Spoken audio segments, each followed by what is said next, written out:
Fine, I guess, he answered softly, which brought a round of laughter from everyone. After the introductions were over, Jane pushed me toward a small table set with bowls of goat curry, fried fish, collards, and rice. As we ate, people asked me about everyone back in Hawaii, and I tried to describe my life in Chicago and my work as an organizer. They nodded politely but seemed a bit puzzled, so I mentioned that I'd be studying law at Harvard in the fall. Ah, this is good, Barry, Jane said as she sucked on a bone from the curry. Your father studied at this school, Harvard. You will make us all proud, just like him. You see, Bernard, you must study hard like your brother. Bernard thinks he's going to be a football star, Toni said. I turned to Bernard. Is that right, Bernard? No, he said, uncomfortable that he'd attracted attention. I used to play, that's all. Well, maybe we can play sometime. He shook his head.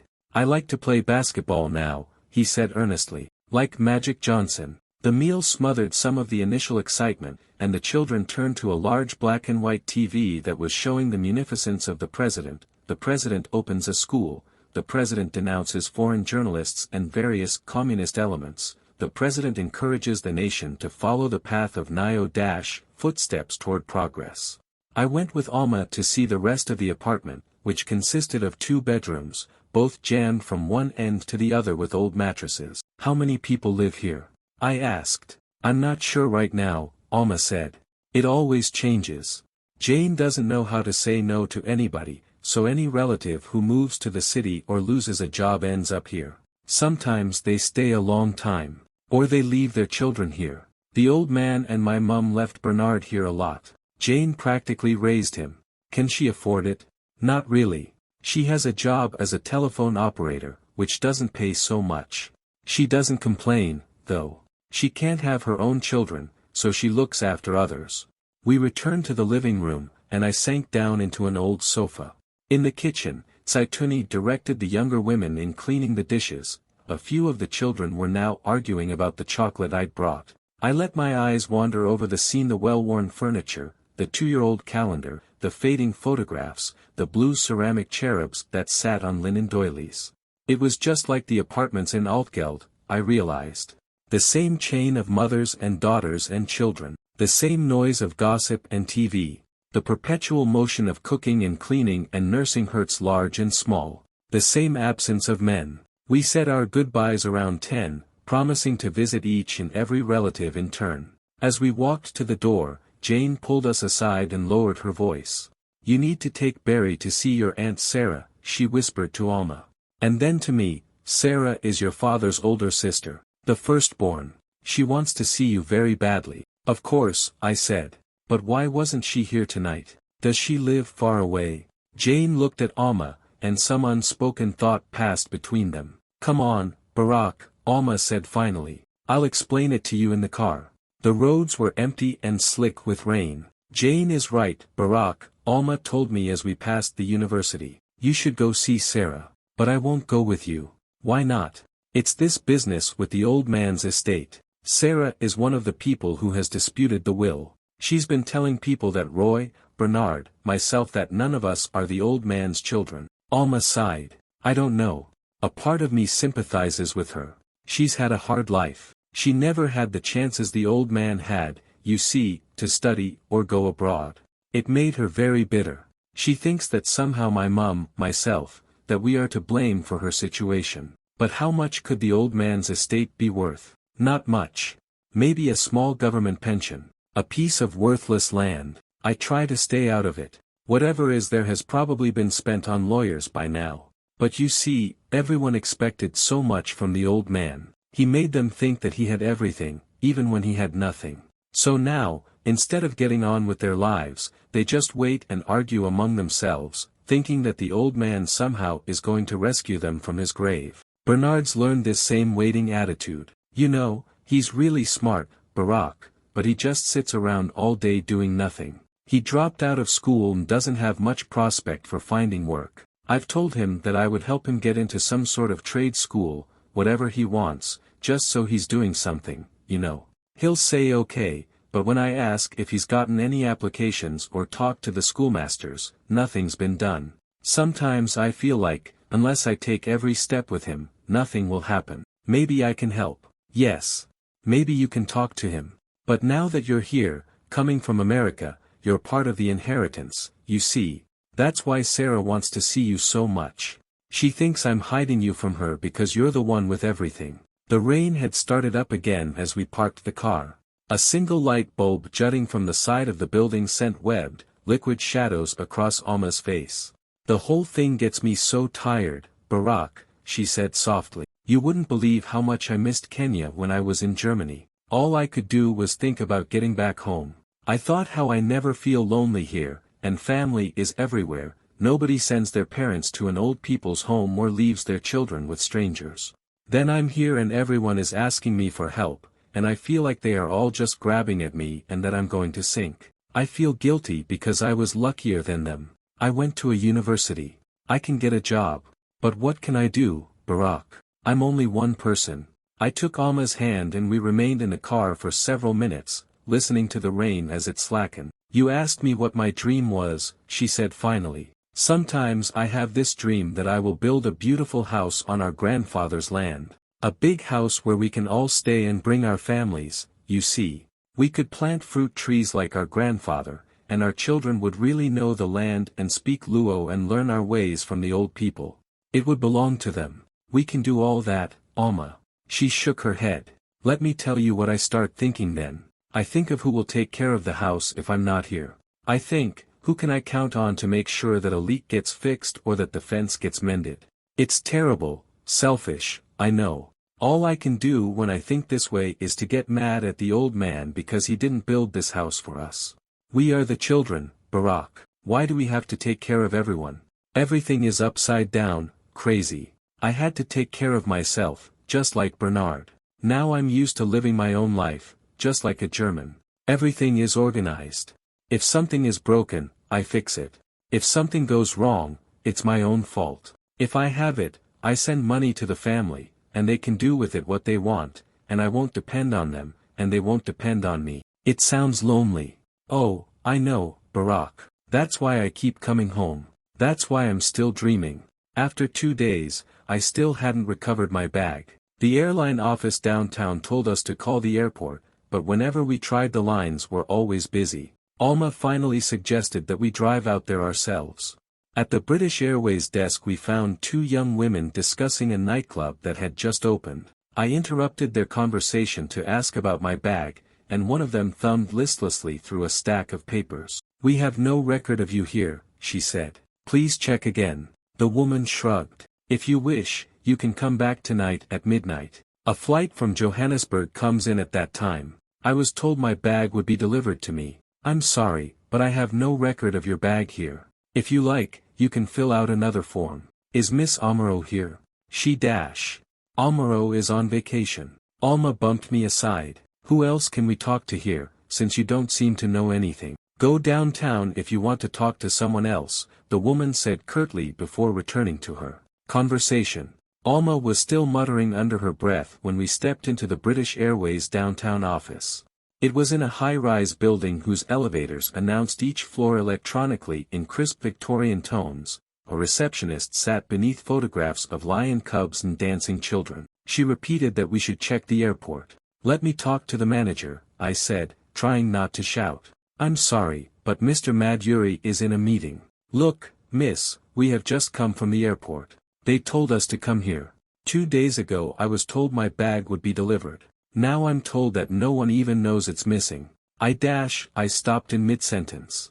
The receptionist had withdrawn behind a stony mask, a place where neither pleading nor bluster could reach. Alma apparently saw the same thing, for the air seemed to go out of her as well. Together we slumped into a pair of lounge chairs, not knowing what to do next, when a hand suddenly appeared on Alma's shoulder. Alma turned to find the hand attached to a dark, wiry man dressed in a blue blazer. Uncle. What are you doing here? Alma introduced me to the man, who was related to us in a sequence that I couldn't quite follow. He asked us if we were planning a trip, and Alma told him what had happened. Listen, don't worry, our uncle said.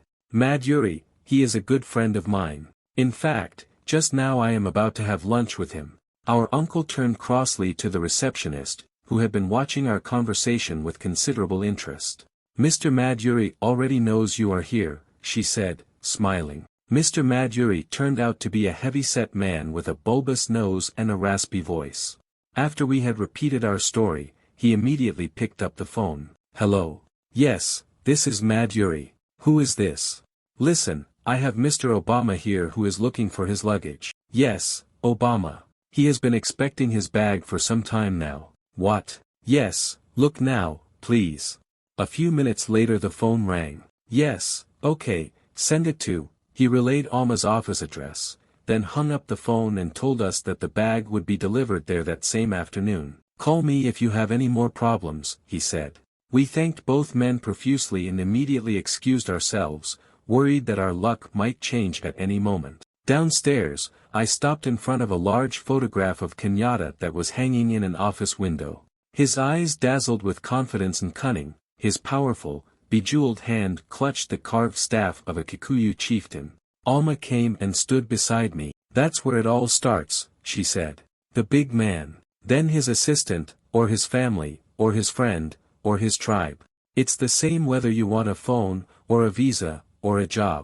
Who are your relatives? Who do you know?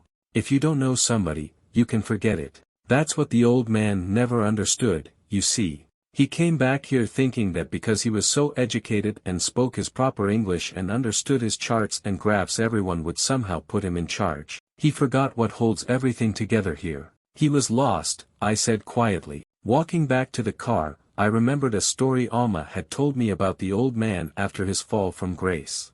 One evening, he had told Alma to go to the store and fetch him some cigarettes. She reminded him that they had no money, but the old man had shaken his head impatiently. "Don't be silly," he told her. "Just tell the storekeeper that you are Dr. Obama's daughter and that I will pay him later." Alma went to the store and repeated what the old man had said. The storekeeper laughed and sent her away. Afraid to go home, Alma called on a cousin the old man had once helped get a job, who lent her the few shillings she needed. When she got home, the old man took the cigarettes, scolding her for taking so long. "You see," he said to her as he opened the pack, "I told you that you would have no problems. Everyone here knows Obama." I feel my father's presence as Alma and I walk through the busy street. I see him in the schoolboys who run past us, their lean, black legs moving like piston rods between blue shorts and oversized shoes. I hear him in the laughter of the pair of university students who sip sweet, creamed tea and eat samosas in a dimly lit tea house. I smell him in the cigarette smoke of the businessman who covers one ear and shouts into a pay phone, in the sweat of the day laborer who loads gravel into a wheelbarrow, his face and bare chest covered with dust. The old man's here, I think, although he doesn't say anything to me. He's here, asking me to understand. Chapter 16. Bernard rang the doorbell at 10 o'clock sharp. He wore faded blue shorts and a t-shirt several sizes too small. In his hands was a bald orange basketball, held out like an offering. "Ready?" he asked. "Almost. Give me a second to put on my shoes."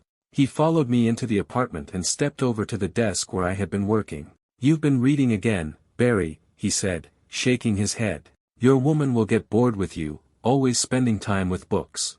I sat down to tie my sneakers. "I've been told." He tossed the ball into the air. I'm not so interested in books. I'm a man of action, like Rambo." I smiled. "Okay, Rambo," I said, standing up and opening the door. "Let's see how you do running. Down to the courts." Bernard looked at me doubtfully. "The courts are far away. Where's the car?" Alma took it to work. I went out onto the veranda and started stretching. "Anyway," she told me, "it's just a mile. Good for warming up those young legs of yours." He followed me half-heartedly through a few stretching exercises before we started up the gravel driveway onto the main road. It was a perfect day, the sun cut with a steady breeze, the road empty except for a distant woman, walking with a basket of kindling on top of her head. After less than a quarter of a mile, Bernard stopped dead in his tracks, beads of sweat forming on his high, smooth forehead. "I'm warmed up, Barry," he said, gulping for air. "I think now we should walk." The University of Nairobi campus took up a couple of acres near the center of town. The courts were above the athletic field on a slight rise, their pebbled asphalt cracked with weeds. I watched Bernard as we took turns shooting, and thought about what a generous and easy companion he'd been these last few days, taking it upon himself to guide me through the city while Alma was busy grading exams. He would clutch my hand protectively as we made our way through the crowded streets, infinitely patient whenever I stopped to look at a building or read a sign that he passed by every day, amused by my odd ways but with none of the elaborate gestures of boredom or resistance that I would have shown at his age. That sweetness, the lack of guile, made him seem much younger than his 17 years. But he was 17, I reminded myself, an age where a little more independence, a sharper edge to his character, wouldn't be such a bad thing. I realized that he had time for me partly because he had nothing better to do. He was patient because he had no particular place he wanted to go. I needed to talk to him about that, as I'd promised Alma I would. A man-to-man talk. "You have seen Magic Johnson play?" Bernard asked me now, gathering himself for a shot. The ball went through the netless rim, and I passed the ball back out to him. "Just on TV." Bernard nodded. "Everybody has a car in America. And a telephone." They were more statements than questions. "Most people. Not everybody." He shot again and the ball clanged noisily off the rim. "I think it is better there," he said. "Maybe I will come to America. I can help you with your business."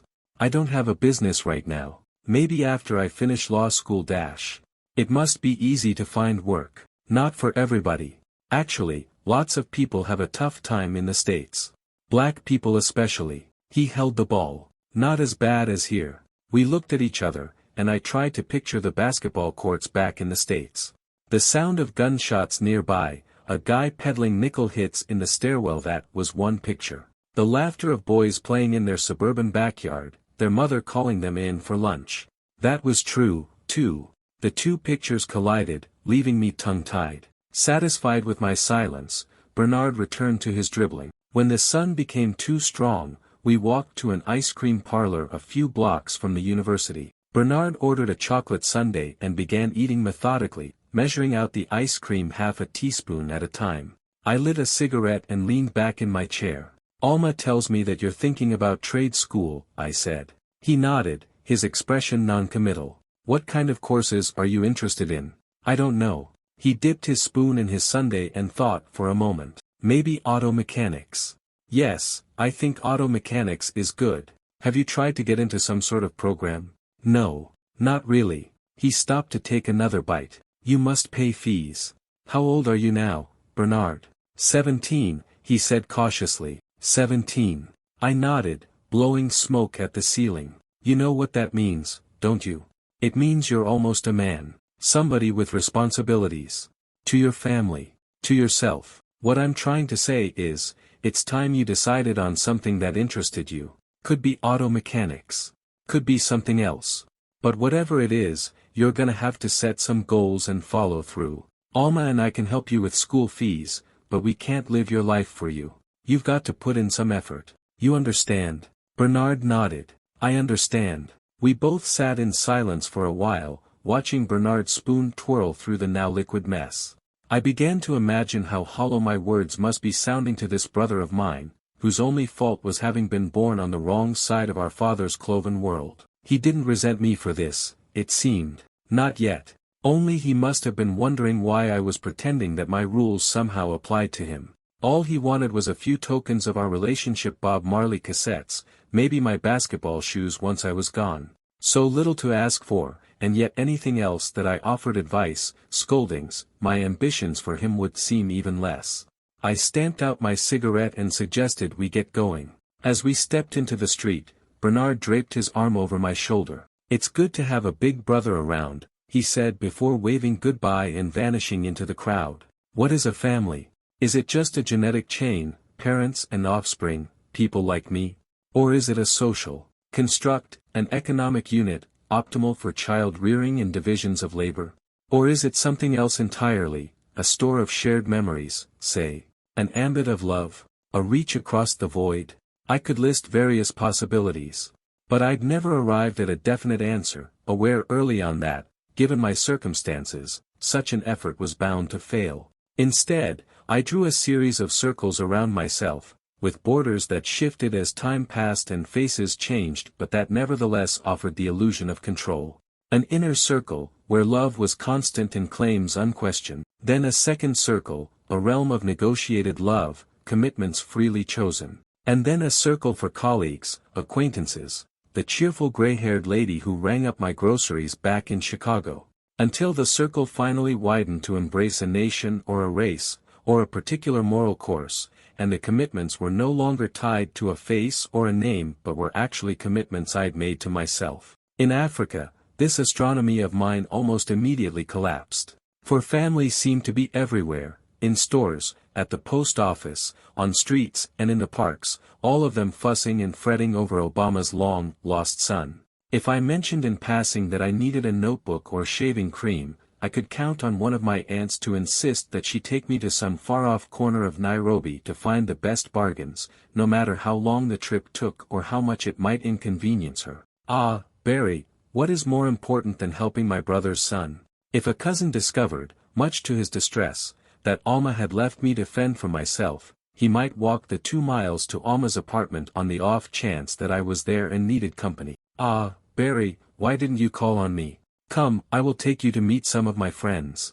And in the evenings, well, Alma and I simply surrendered ourselves to the endless invitations that came our way from uncles, nephews, second cousins or cousins once removed, all of whom demanded, at the risk of insult, that we sit down for a meal, no matter what time it happened to be or how many meals we had already eaten. Ah, Barry, we may not have much in Kenya but so long as you are here, you will always have something to eat. At first I reacted to all this attention like a child to its mother's bosom, full of simple, unquestioning gratitude. It conformed to my idea of Africa and Africans, an obvious contrast to the growing isolation of American life, a contrast I understood, not in racial, but in cultural terms. A measure of what we sacrificed for technology and mobility, but that here as in the kampongs outside Jakarta or in the country villages of Ireland or Greece remained essentially intact, the insistent pleasure of other people's company, the joy of human warmth. As the days wore on, though, my joy became tempered with tension and doubt.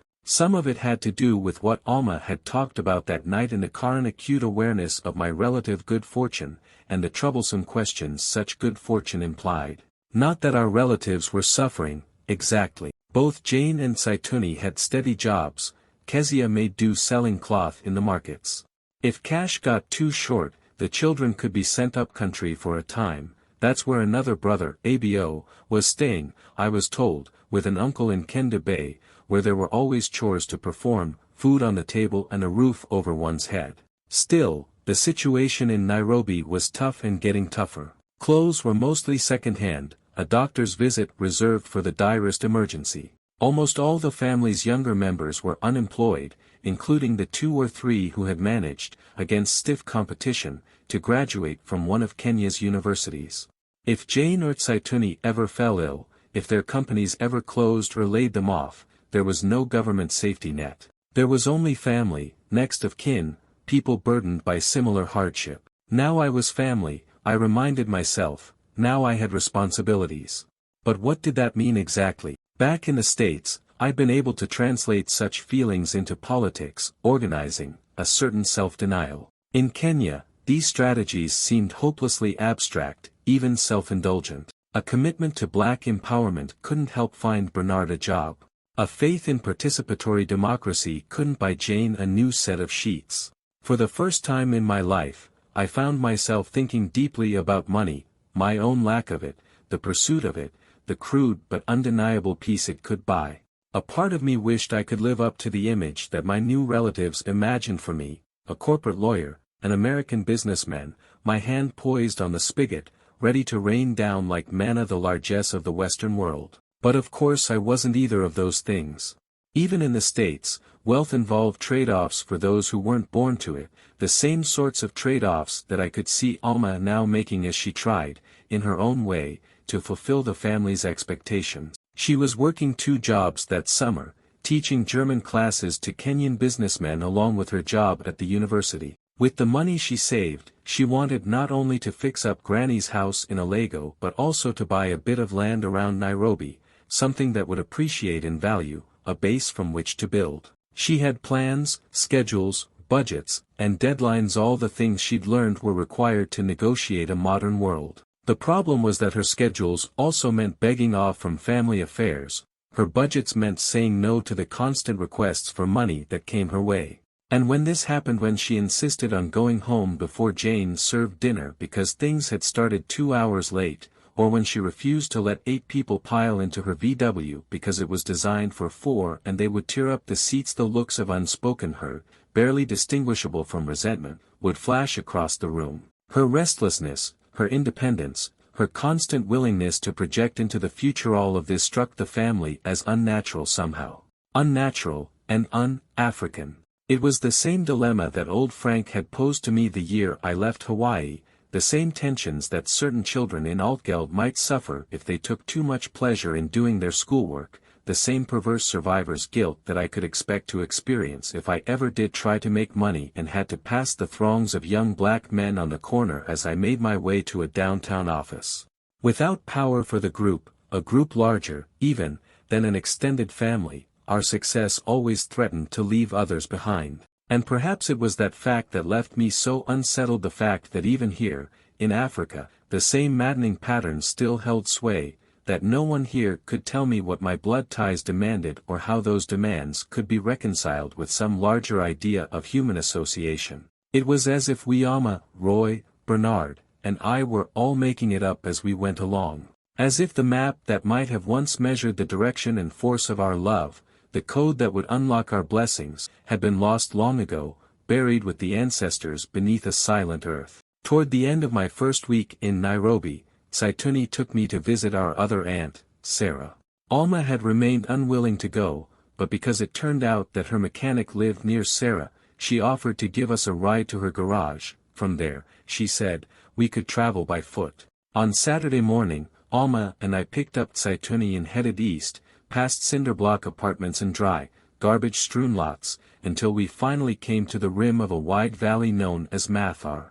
Alma pulled off to the shoulder and I looked out the window to see the shantytown below, miles and miles of corrugated rooftops shimmering under the sun like wet lily pads, buckling and dipping in an unbroken sequence across the valley floor. How many people live there? I asked. Alma shrugged and turned to our aunt. What would you say, Auntie? 500,000, maybe? Toni shook her head. That was last week. This week, it must be 1 million. Alma started the car back up. Nobody knows for sure, Barack. The place is growing all the time. People come in from the countryside looking for work and end up staying permanently. For a while, the city council tried to tear the settlement down. They said it was a health hazard and affront to Kenya's image, you see. Bulldozers came, and people lost what little they had. But of course, they had nowhere else to go. As soon as the bulldozers left, people rebuilt just like before.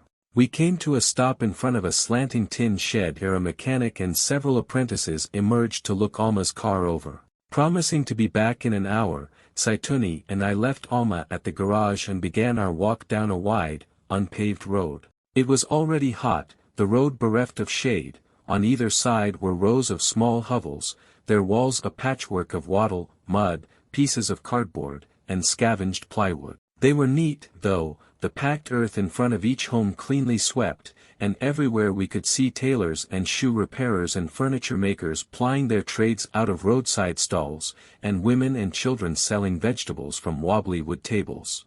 Eventually we came to one edge of Mathar, where a series of concrete buildings stood along a paved road. The buildings were 8, maybe 12 stories tall, and yet curiously unfinished, the wood beams and rough cement exposed to the elements, like they'd suffered an aerial bombardment. We entered one of them, climbed a narrow flight of stairs, and emerged at the end of a long unlit hallway, at the other end of which we saw a teenage girl hanging out clothes to dry on a small cement patio.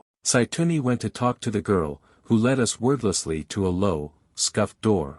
We knocked, and a dark, middle-aged woman appeared, short but sturdily built, with hard, glassy eyes set in a wide, raw-boned face. She took my hand and said something in Luo. She says she is ashamed to have her brother's son see her in such a miserable place, Toni translated. We were shown into a small room, 10 feet by 12, large enough to fit a bed, a dresser, 2 chairs, and a sewing machine. Toni and I each took one of the chairs, and the young woman who had shown us Sarah's room returned with 2 warm sodas. Sarah sat on the bed and leaned forward to study my face. Alma had said that Sarah knew some English, but she spoke mostly in Luo now. Even without the benefit of Toni's translation, I guessed that she wasn't happy. She wants to know why you have taken so long to visit her, Toni explained. She says that she is the eldest child of your grandfather, Hussein Onyango, and that you should have come to see her first. Tell her I meant no disrespect, I said, looking at Sarah but not sure what she understood. Everything's been so busy since my arrival it was hard to come sooner. Sarah's tone became sharp. She says that the people you stay with must be telling you lies. Tell her that I've heard nothing said against her. Tell her that the dispute about the old man's estate has just made Alma uncomfortable about coming here. Sarah snorted after the translation and started up again, her voice rumbling against the close walls. When she finally stopped, Toni remained quiet. What did she say, Toni? Toni's eyes stayed on Sarah as she answered my question. She says the trial is not her fault. She says that it's Kezia's doing, Alma's mum. She says that the children who claim to be Obamas are not Obamas. She says they have taken everything of his and left his true people living like beggars. Sarah nodded, and her eyes began to smolder. Yes, Barry, she said suddenly in English. It is me who looks after your father when he is a small boy. My mother, Akumu, is also your father's mother. Akumu is your true grandmother, not this one you call Granny. Akumu, the woman who gives your father life, you should be helping her. And me, your brother's sister. Look how I live. Why don't you help us, instead of these others? Before I could answer, Toni and Sarah began to argue with each other in Luo. Eventually, Toni stood up and straightened her skirt. We should go now, Barry. I began to rise out of my chair, but Sarah took my hand in both of hers, her voice softening. Will you give me something? For your grandmother? I reached for my wallet and felt the eyes of both aunts as I counted out the money I had on me, perhaps $30 worth of shillings. I pressed them into Sarah's dry, chapped hands, and she quickly slipped the money down the front of her blouse before clutching my hand again. Stay here, Barry, Sarah said. You must meet Dash. You can come back later, Barry, Toni said. Let's go. Outside, a hazy yellow light bathed the road. My clothes hung limp against my body in the windless heat. Toni was quiet now, visibly upset. She was a proud woman, this aunt. The scene with Sarah must have embarrassed her. And then, that $30, Lord knows, she could have used it herself. We had walked for 10 minutes before I asked Toni what she and Sarah had been arguing about. Ah, it's nothing, Barry. This is what happens to old women who have no husbands. Toni tried to smile, but the tension creased the corners of her mouth. Come on, Auntie. Tell me the truth. Toni shook her head. I don't know the truth. At least not all of it. I know that even growing up, Sarah was always closer to her real mum, Akumu. Barack, he cared only for my mum, Granny, the one who raised them after Akumu left. Why did Akumu leave? I'm not sure. You will have to ask Granny about that.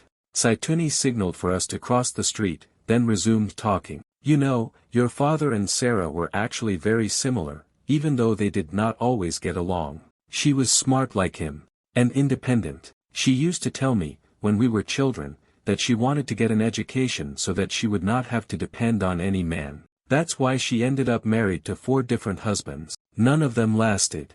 The first one died, but the others she left, because they were lazy, or tried to abuse her. I admire her for this. Most women in Kenya put up with anything. I did, for a long time. But Sarah also paid a price for her independence. Toni wiped the sweat on her forehead with the back of her hand. Anyway, after Sarah's first husband died, she decided that your father should support her and her child, since he had received all the education. That's why she disliked Kezia and her children. She thought Kezia was just a pretty girl who wanted to take everything. You must understand, Barian Luo custom, the male child inherits everything. Sarah feared that once your grandfather died, everything would belong to Barack and his wives, and she would be left with nothing. I shook my head. That's no excuse for lying about who the old man's children are. You're right. But what? Toni stopped walking and turned to me. She said, after your father went off to live with his American wife, Ruth, well, he would go to Kezia sometime. You must understand that traditionally she was still his wife. It was during such a visit that Kezia became pregnant with Abo, the brother you haven't met. The thing was, Kezia also lived with another man briefly during this time. So when she became pregnant again, with Bernard, no one was sure who Toni stopped, letting the thought finish itself. Does Bernard know about this? Yes, he knows by now. You understand, such things made no difference to your father. He would say that they were all his children. He drove this other man away, and would give Kezia money for the children whenever he could. But once he died, there was nothing to prove that he'd accepted them in this way. We turned a corner onto a busier road. In front of us, a pregnant goat bleated as it scuttered out of the path of an oncoming matatu. Across the way, two little girls in dusty red school uniforms, their round heads shaven almost clean, held hands and sang as they skipped across a gutter. An old woman with her head under a faded shawl motioned to us to look at her wares, 2 margarine tins of dried beans, a neat stack of tomatoes, dried fish hanging from a wire like a chain of silver coins. I looked into the old woman's face, drawn beneath the shadows. Who was this woman? I wondered. My grandmother? A stranger? And what about Bernard? Should my feelings for him somehow be different now? I looked over at a bus stop, where a crowd of young men were streaming out into the road, all of them tall and black and slender, their bones pressing against their shirts. I suddenly imagined Bernard's face on all of them, multiplied across the landscape, across continents. Hungry, striving, desperate men, all of them my brothers. Now you see what your father suffered. What? I rubbed my eyes and looked up to find my aunt staring at me. Yes, Barry, your father suffered, she repeated. I am telling you, his problem was that his heart was too big. When he lived, he would just give to everybody who asked him. And they all asked. You know, he was one of the first in the whole district to study abroad. The people back home, they didn't even know anyone else who had ridden in an airplane before. So they expected everything from him. Ah, Barack, you are a big shot now. You should give me something. You should help me. Always these pressures from family. And he couldn't say no, he was so generous. You know, even me he had to take care of when I became pregnant. He was very disappointed in me. He had wanted me to go to college. But I would not listen to him, and went off with my husband. And despite this thing, when my husband became abusive and I had to leave, no money, no job, who do you think took me in? Yes, it was him. That's why, no matter what others sometimes say, I will always be grateful to him. We were approaching the garage shop. Up ahead, we could see Alma talking to her mechanic and hear the engine of the old VW whine. Beside us, a naked boy, maybe 3 years old, wandered out from behind a row of oil drums, his feet caked with what looked like tar. Again Toni stopped, this time as if suddenly ill, and spat into the dust. When your father's luck changed, she said, these same people he had helped, they forgot him. They laughed at him. Even family refused to have him stay in their houses. Yes, Barry. Refused. They would tell Barack it was too dangerous. I knew this hurt him, but he wouldn't pass blame. Your father never held a grudge. In fact, when he was rehabilitated and doing well again, would find out that he was giving help to these same people who had betrayed him. Ah, I could not understand this thing. I would tell him, Barack, you should only look after yourself and your children. These others, they have treated you badly, they are just too lazy to work for themselves. And you know what he would say to me? He would say, how do you know that man does not need this small thing more than me? My aunt turned away and, forcing a smile, waved to Alma. And as we began to walk forward, she added, I tell you this so you will know the pressure your father was under in this place.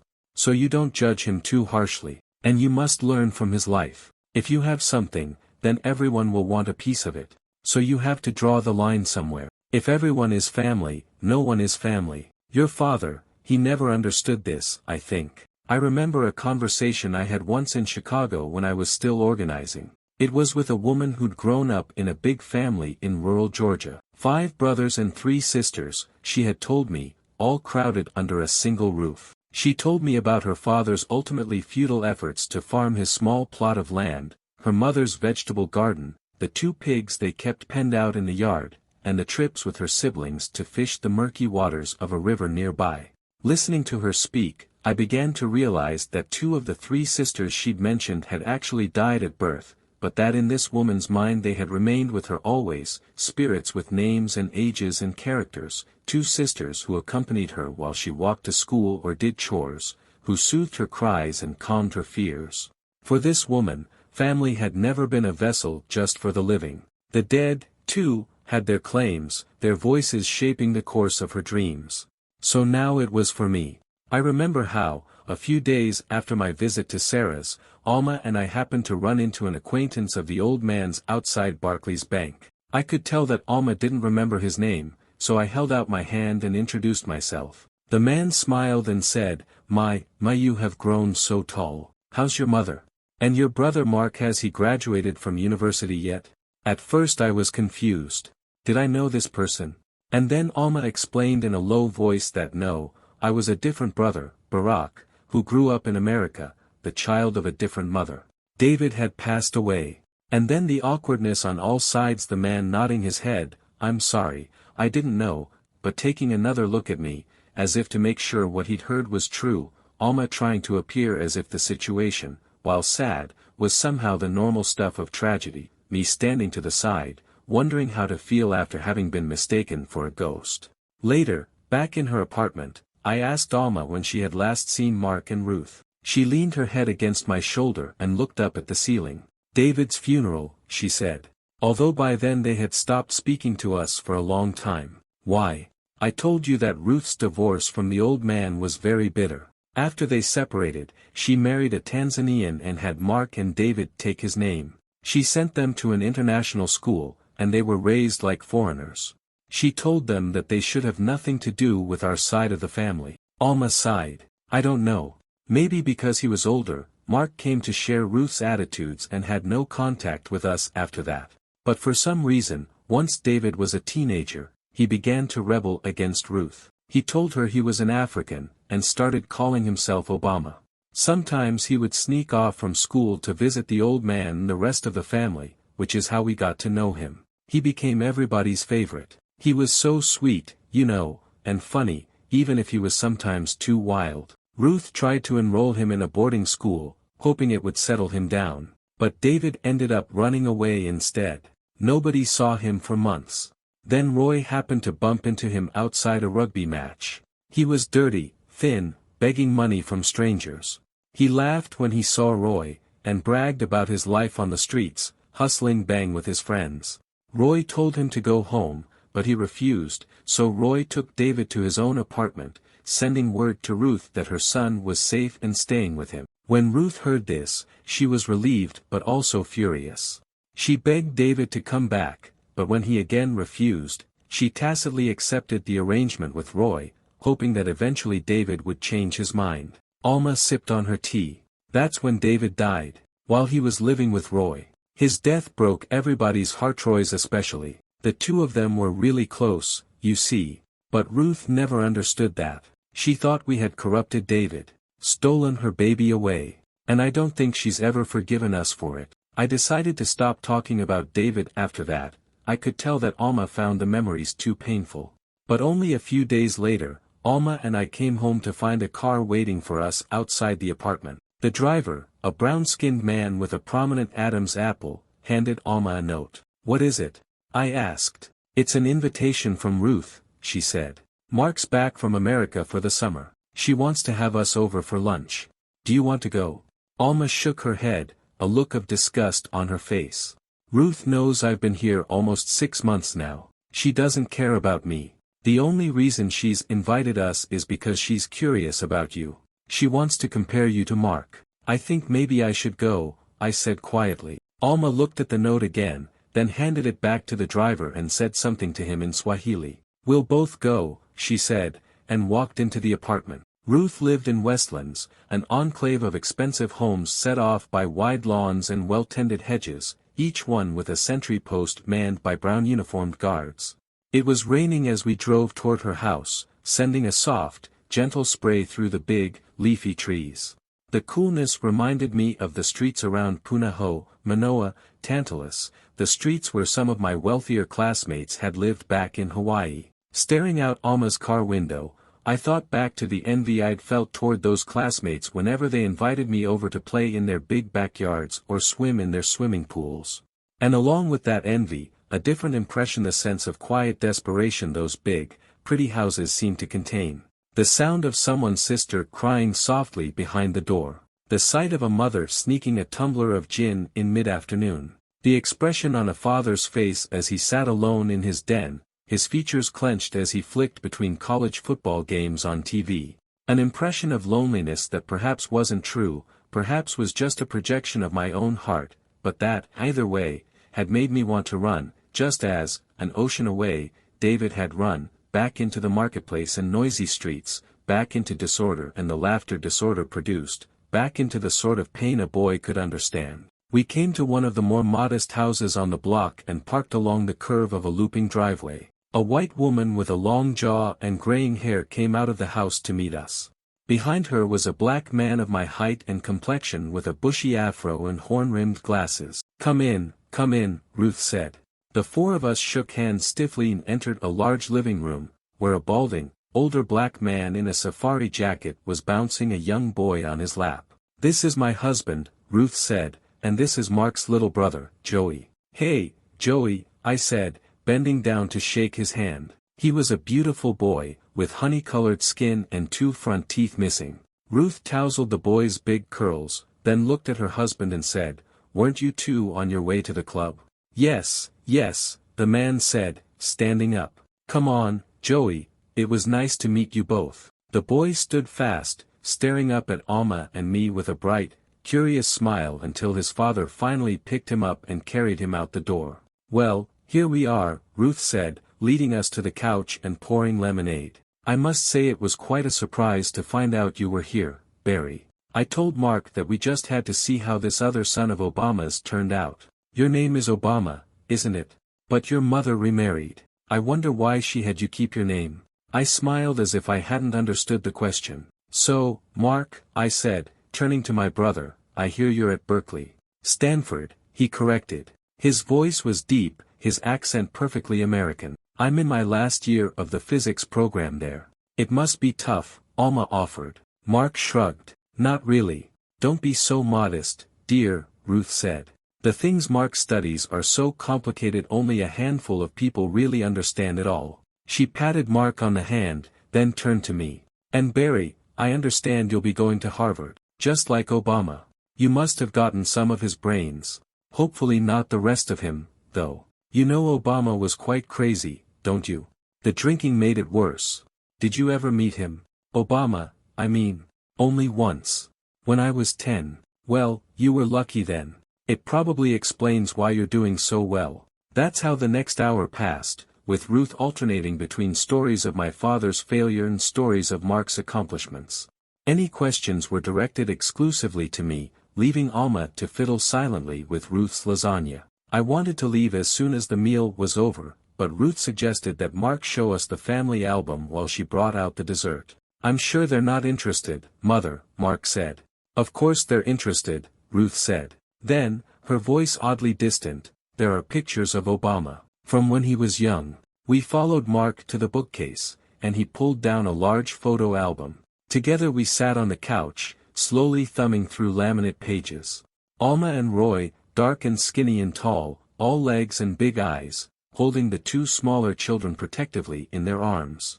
The old man and Ruth mugging it up at a beach somewhere. The entire family dressed up for a night out on the town. They were happy scenes, all of them, and all strangely familiar, as if I were glimpsing some alternative universe that had played itself out behind my back. They were reflections, I realized, of my own long-held fantasies that I'd kept secret even from myself. The fantasy of the old man's having taken my mother and me back with him to Kenya. The wish that my mother and father, sisters and brothers, were all under one roof. Here it was, I thought, what might have been. And the recognition of how wrong it had all turned out, the harsh evidence of life as it had really been lived, made me so sad that after only a few minutes I had to look away. On the drive back, I apologized to Alma for having put her through the ordeal. She waved it off. "It could have been worse," she said. I feel sorry for Mark, though. He seems so alone. You know, it's not easy being a mixed child in Kenya. I looked out the window, thinking about my mother, Toot, and Gramps, and how grateful I was to them for who they were, and for the stories they'd told. I turned back to Alma, and said, she still hasn't gotten over him, has she? Who? Ruth. She hasn't gotten over the old man. Alma thought for a moment. No, Barack. I guess she hasn't. Just like the rest of us. The following week, I called Mark and suggested that we go out to lunch. He seemed a bit hesitant, but eventually agreed to meet me at an Indian restaurant downtown. He was more relaxed than he had been during our first meeting, making a few self-deprecatory jokes, offering his observations about California and academic infighting. As the meal wore on, I asked him how it felt being back for the summer. Fine, he said. It's nice to see my mom and dad, of course. And Joey, he's really a great kid. Mark cut off a bite of his samosa and put it into his mouth. As for the rest of Kenya, I don't feel much of an attachment. Just another poor African country.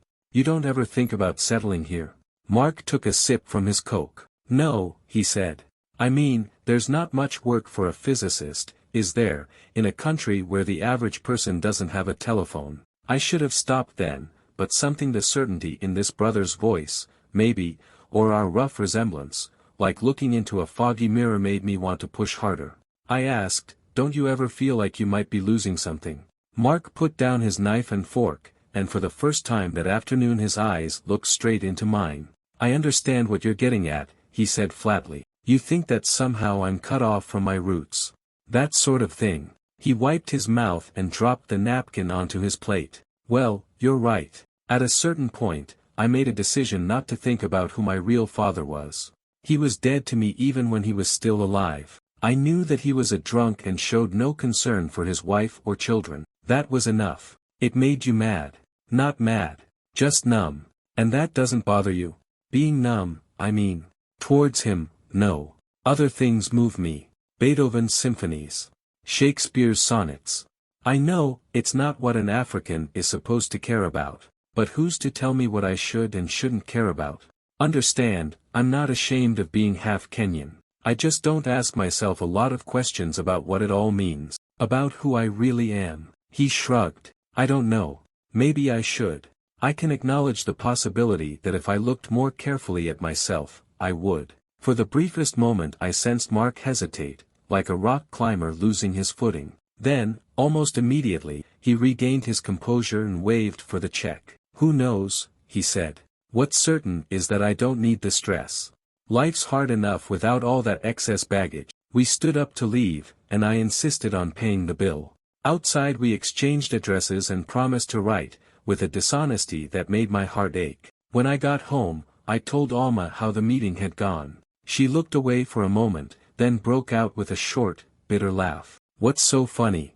I was just thinking about how life is so strange. You know, as soon as the old man died, the lawyers contacted all those who might have a claim to the inheritance. Unlike my mum, Ruth has all the documents needed to prove who Mark's father was. So of all of the old man's kids, Mark's claim is the only one that's uncontested. Again Alma laughed, and I looked up at the picture hanging on her wall, the same picture pasted inside Ruth's album, of 3 brothers and a sister, smiling sweetly for the camera. Chapter 17. Toward the end of my second week in Kenya, Alma and I went on a safari. Alma wasn't thrilled with the idea. When I first showed her the brochure, she grimaced and shook her head. Like most Kenyans, she could draw a straight line between the game parks and colonialism. How many Kenyans do you think can afford to go on a safari? She asked me. Why should all that land be set aside for tourists when it could be used for farming? These Wazungu care more about one dead elephant than they do for 100 black children. For several days we parried. I told her she was letting other people's attitudes prevent her from seeing her own country. She said she didn't want to waste the money. Eventually she relented, not because of my persuasive powers but because she took pity on me. If some animal ate you out there, she said, I'd never forgive myself. And so, at 7 o'clock on a Tuesday morning, we watched a sturdily built Kikuyu driver named Francis load our bags onto the roof of a white minivan. With us were a spindly cook named Raphael, a dark-haired Italian named Mauro, and a British couple in their early 40s, the Wilkerson. We drove out of Nairobi at a modest pace, passing soon into countryside, green hills and red dirt paths and small shambas surrounded by plots of wilting, widely spaced corn. Nobody spoke, a discomforting silence that reminded me of similar moments back in the States, the pause that would sometimes accompany my personal integration of a bar or hotel. It made me think about Alma and Mark, my grandparents back in Hawaii, my mother still in Indonesia, and the things Tsaituni had told me. If everyone is family, then no one is family. Was Tsaituni right? I'd come to Kenya thinking that I could somehow force my many worlds into a single, harmonious whole. Instead, the divisions seemed only to have become more multiplied, popping up in the midst of even the simplest chores. I thought back to the previous morning, when Alma and I had gone to book our tickets. The travel agency was owned by Asians. Most small businesses in Nairobi were owned by Asians. Right away, Alma had tensed up. "You see how arrogant they are," she had whispered as we watched a young Indian woman order her black clerks to and fro. "They call themselves Kenyans, but they want nothing to do with us. As soon as they make their money, they send it off to London or Bombay." Her attitude had touched a nerve. "How can you blame Asians for sending their money out of the country?" I had asked her, after what happened in Uganda. I had gone on to tell her about the close Indian and Pakistani friends I had back in the States, friends who had supported black causes, friends who had lent me money when I was tight and taken me into their homes when I'd had no place to stay. Alma had been unmoved. "Ah, Barack," she had said. "Sometimes you're so naive." I looked at Alma now, her face turned toward the window. What had I expected my little lecture to accomplish? My simple formulas for Third World solidarity had little application in Kenya. Here, persons of Indian extraction were like the Chinese in Indonesia, the Koreans in the south side of Chicago, outsiders who knew how to trade and kept to themselves, working the margins of a racial caste system, more visible and so more vulnerable to resentment. It was nobody's fault necessarily. It was just a matter of history, an unfortunate fact of life. Anyway, the divisions in Kenya didn't stop there. There were always finer lines to draw. Between the country's 40 black tribes, for example. They, too, were a fact of life. You didn't notice the tribalism so much among Alma's friends, younger university-educated Kenyans who'd been schooled in the idea of nation and race. Tribe was an issue with them only when they were considering a mate, or when they got older and saw it help or hinder careers. But they were the exceptions.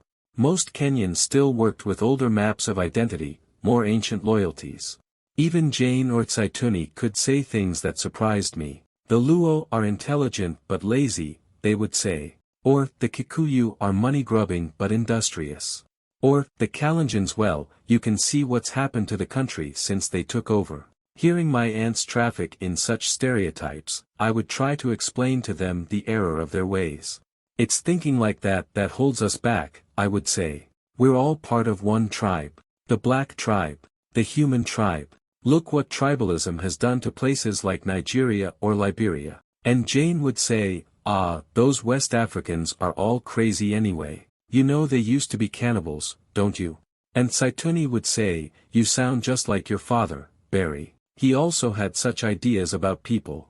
Meaning he, too, was naive, he, too, liked to argue with history. Look what happened to him.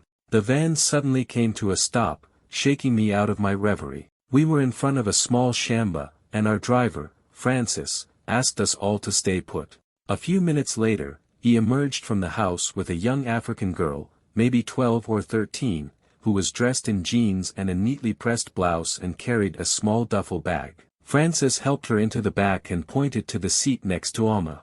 "Is this your daughter?" Alma asked, scooting over to make room for the girl. "No," Francis said. "My sister's. She likes to see the animals and is always nagging me to take her along. Nobody minds, I hope." Everyone shook their heads and smiled at the girl, who suffered bravely under the attention. "What is your name?" the British woman, Mrs. Wilkerson, asked. "Elizabeth," the girl whispered. "Well, Elizabeth, you can share my tent if you like," Alma said. "My brother, I think he snores." I made a face. "Don't listen to her," I said, and held out a package of biscuits.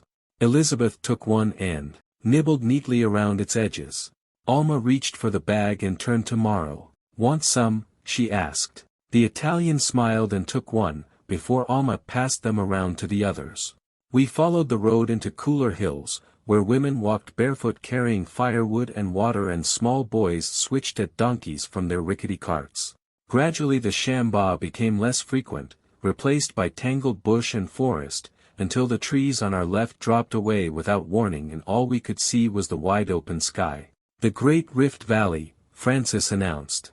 We piled out of the van and stood at the edge of the escarpment looking out toward the western horizon. Hundreds of feet below, stone and savanna grass stretched out in a flat and endless plain, before it met the sky and carried the eye back through a series of high white clouds. To the right, a solitary mountain rose like an island in a silent sea, beyond that, a row of worn and shadowed ridges. Only two signs of man's presence were visible: a slender road leading west, and a satellite station, its massive white dish cupped upward toward the sky. A few miles north, we turned off the main highway onto a road of pulverized tarmac. It was slow going, at certain points the potholes yawned across the road's entire width, and every so often trucks would approach from the opposite direction, forcing Francis to drive onto embankments. Eventually, we arrived at the road we'd seen from above and began to make our way across the valley floor. The landscape was dry, mostly bush grass and scruffy thorn trees, gravel and patches of hard dark stone. We began to pass small herds of gazelle, a solitary wildebeest feeding at the base of a tree, zebra and a giraffe, barely visible in the distance. For almost an hour we saw no other person, until a solitary Maasai herdsman appeared in the distance, his figure as lean and straight as the staff that he carried, leading a herd of longhorned cattle across an empty flat. I hadn't met many Maasai in Nairobi, although I'd read quite a bit about them. I knew that their pastoral ways and fierceness in war had earned them a grudging respect from the British, so that even as treaties had been broken and the Maasai had been restricted to reservations, the tribe had become mythologized in its defeat, like the Cherokee or Apache, the noble savage of picture postcards and coffee table books. I also knew that this Western infatuation with the Maasai infuriated other Kenyans, who thought their ways something of an embarrassment, and who hankered after Maasai land. The government had tried to impose compulsory education on Maasai children, and a system of land title among the adults. The black man's burden, officials explained, to civilize our less fortunate brethren. I wondered, as we drove deeper into their country, how long the Maasai could hold out. In Narok, a small trading town where we stopped for gas and lunch, a group of children dressed in khaki shorts and old t-shirts surrounded our van with the aggressive enthusiasm of their Nairobi counterparts, peddling cheap jewelry and snacks. 2 hours later, when we arrived at the adobe gate leading into the preserve, a tall Maasai man in a Yankees cap and smelling of beer leaned through the window of our van and suggested we take a tour of a traditional Maasai boma. "Only 40 shillings, the man said with a smile, "Pictures extra." While Francis attended to some business in the game warden's office, the rest of us got out and followed the Maasai man into a large circular compound walled in by thornbrush. Along the perimeter were small mud andung huts. In the center of the compound, several cattle and a few naked toddlers stood side by side in the dirt. A group of women waved us over to look at their bead-covered gourds, and one of them, a lovely young mother with a baby slung on her back, showed me a US quarter that someone had foisted on her. I agreed to exchange it for Kenya shillings, and in return she invited me into her hut. It was a cramped, pitch-black space with a 5-foot-high ceiling. The woman told me her family cooked, slept, and kept newborn calves in it. The smoke was blinding, and after a minute I had to leave, fighting the urge to brush away the flies that formed 2 solid rings around the baby's puffed eyes. Francis was waiting for us when we returned to the van. We drove through the gate, following the road up a small, barren rise. And there, on the other side of the rise, I saw as beautiful a land as I'd ever seen. It swept out forever, flat plains undulating into gentle hills, dun-colored and as supple as a lion's back, creased by long gallery forests and dotted with thorn trees.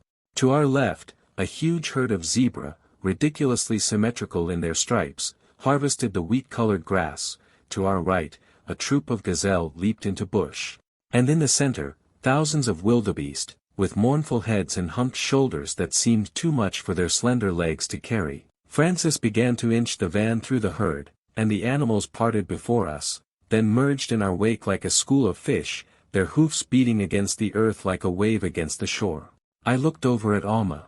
She had her arm around Elizabeth, and the two of them were wearing the same wordless smile. We set up camp above the banks of a winding brown stream, beneath a big fig tree filled with noisy blue starling. It was getting late, but after setting up our tents and gathering firewood, we had time for a short drive to a nearby watering hole where Topi and Gazelle had gathered to drink. A fire was going when we got back, and as we sat down to feed on Raphael's stew, Francis began telling us a little bit about himself. He had a wife and 6 children, he said, living on his homestead in Kikuyuland. They tended an acre of coffee and corn. On his days off, he did the heavier work of hoeing and planting. He said he enjoyed his work with the travel agency but disliked being away from his family. If I could, I might prefer farming full-time, he said, but the KCU makes it impossible. What's the KCU?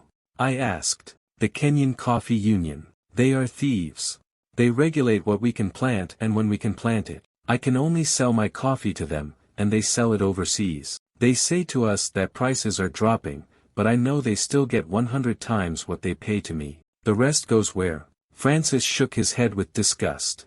It's a terrible thing when the government steals from its own people. You speak very freely, Alma said. Francis shrugged. If more people spoke up, perhaps things might change. Look at the road that we traveled this morning coming into the valley. You know, that road was supposed to have been repaired only last year. But they used only loose gravel, so it washed out in the first rains. The money that was saved probably went into building some big man's house. Francis looked into the fire, combing his mustache with his fingers. I suppose it is not only the government's fault, he said after a while. Even when things are done properly, we Kenyans don't like to pay taxes. We don't trust the idea of giving our money to someone. The poor man, he has good reason for this suspicion. But the big men who own the trucks that use the roads, they also refuse to pay their share. They would rather have their equipment break down all the time than give up some of their profits. This is how we like to think, you see. Somebody else's problem. I tossed a stick into the fire. Attitudes aren't so different in America, I told Francis. You are probably right, he said. But you see, a rich country like America can perhaps afford to be stupid. At that moment, 2 Maasai approached the fire. Francis welcomed them, and as they sat down on one of the benches, he explained that they would provide security during the night. They were quiet, handsome men, their high cheekbones accentuated by the fire, their lean limbs jutting out of their blood-red shukas, their spears stuck into the ground before them, casting long shadows toward the trees. One of them, who said his name was Wilson, spoke Swahili, and he told us that he lived in a boma a few miles to the east. His silent companion began to pan the darkness with the beam of his flashlight, and Alma asked if the camp had ever been attacked by animals. Wilson grinned. Nothing serious, he said. But if you have to go to the bathroom at night, you should call one of us to go with you. Francis began to question the men about the movement of various animals, and I drifted away from the fire to glance up at the stars. It had been years since I'd seen them like this, away from the lights of the city. They were thick and round and bright as jewels. I noticed a patch of haze in the otherwise clear sky and stepped farther away from the fire, thinking perhaps it was the smoke, then deciding that it must be a cloud. I was wondering why the cloud hadn't moved when I heard the sound of footsteps behind me. I believe that's the Milky Way, Mr. Wilkerson said, looking up at the sky. No kidding. He held up his hand and traced out the constellations for me, the points of the Southern Cross. He was a slight, soft-spoken man with round glasses and pasty blonde hair. Initially I had guessed he spent his life indoors, an accountant or professor. I noticed, though, as the day had passed, that he possessed all sorts of practical knowledge, the kinds of things I had never got around to knowing but wished that I had. He could talk at length with Francis about Land Rover engines, had his tent up before I drove in my first steak, and seemed to know the name of every bird and every tree that we saw. I wasn't surprised, then, when he told me that he had spent his childhood in Kenya, on a tea plantation in the White Highland. He seemed reluctant to talk about the past. He said only that his family had sold the land after independence and had moved back to England, to settle in a quiet suburb of London. He had gone to medical school, then practiced with the National Health Service in Liverpool, where he had met his wife, a psychiatrist.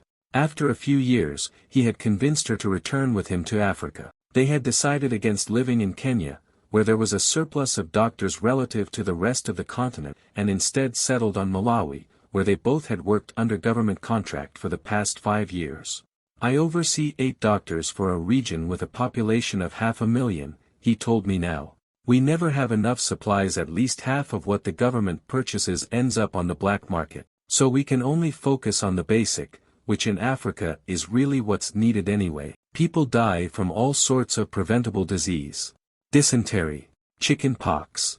And now AIDS. The infection rate in some villages has reached 50%. It can be quite maddening. The stories were grim, but as he continued to tell me the tasks of his life, digging wells, training outreach workers to inoculate children, distributing condoms, he seemed neither cynical nor sentimental.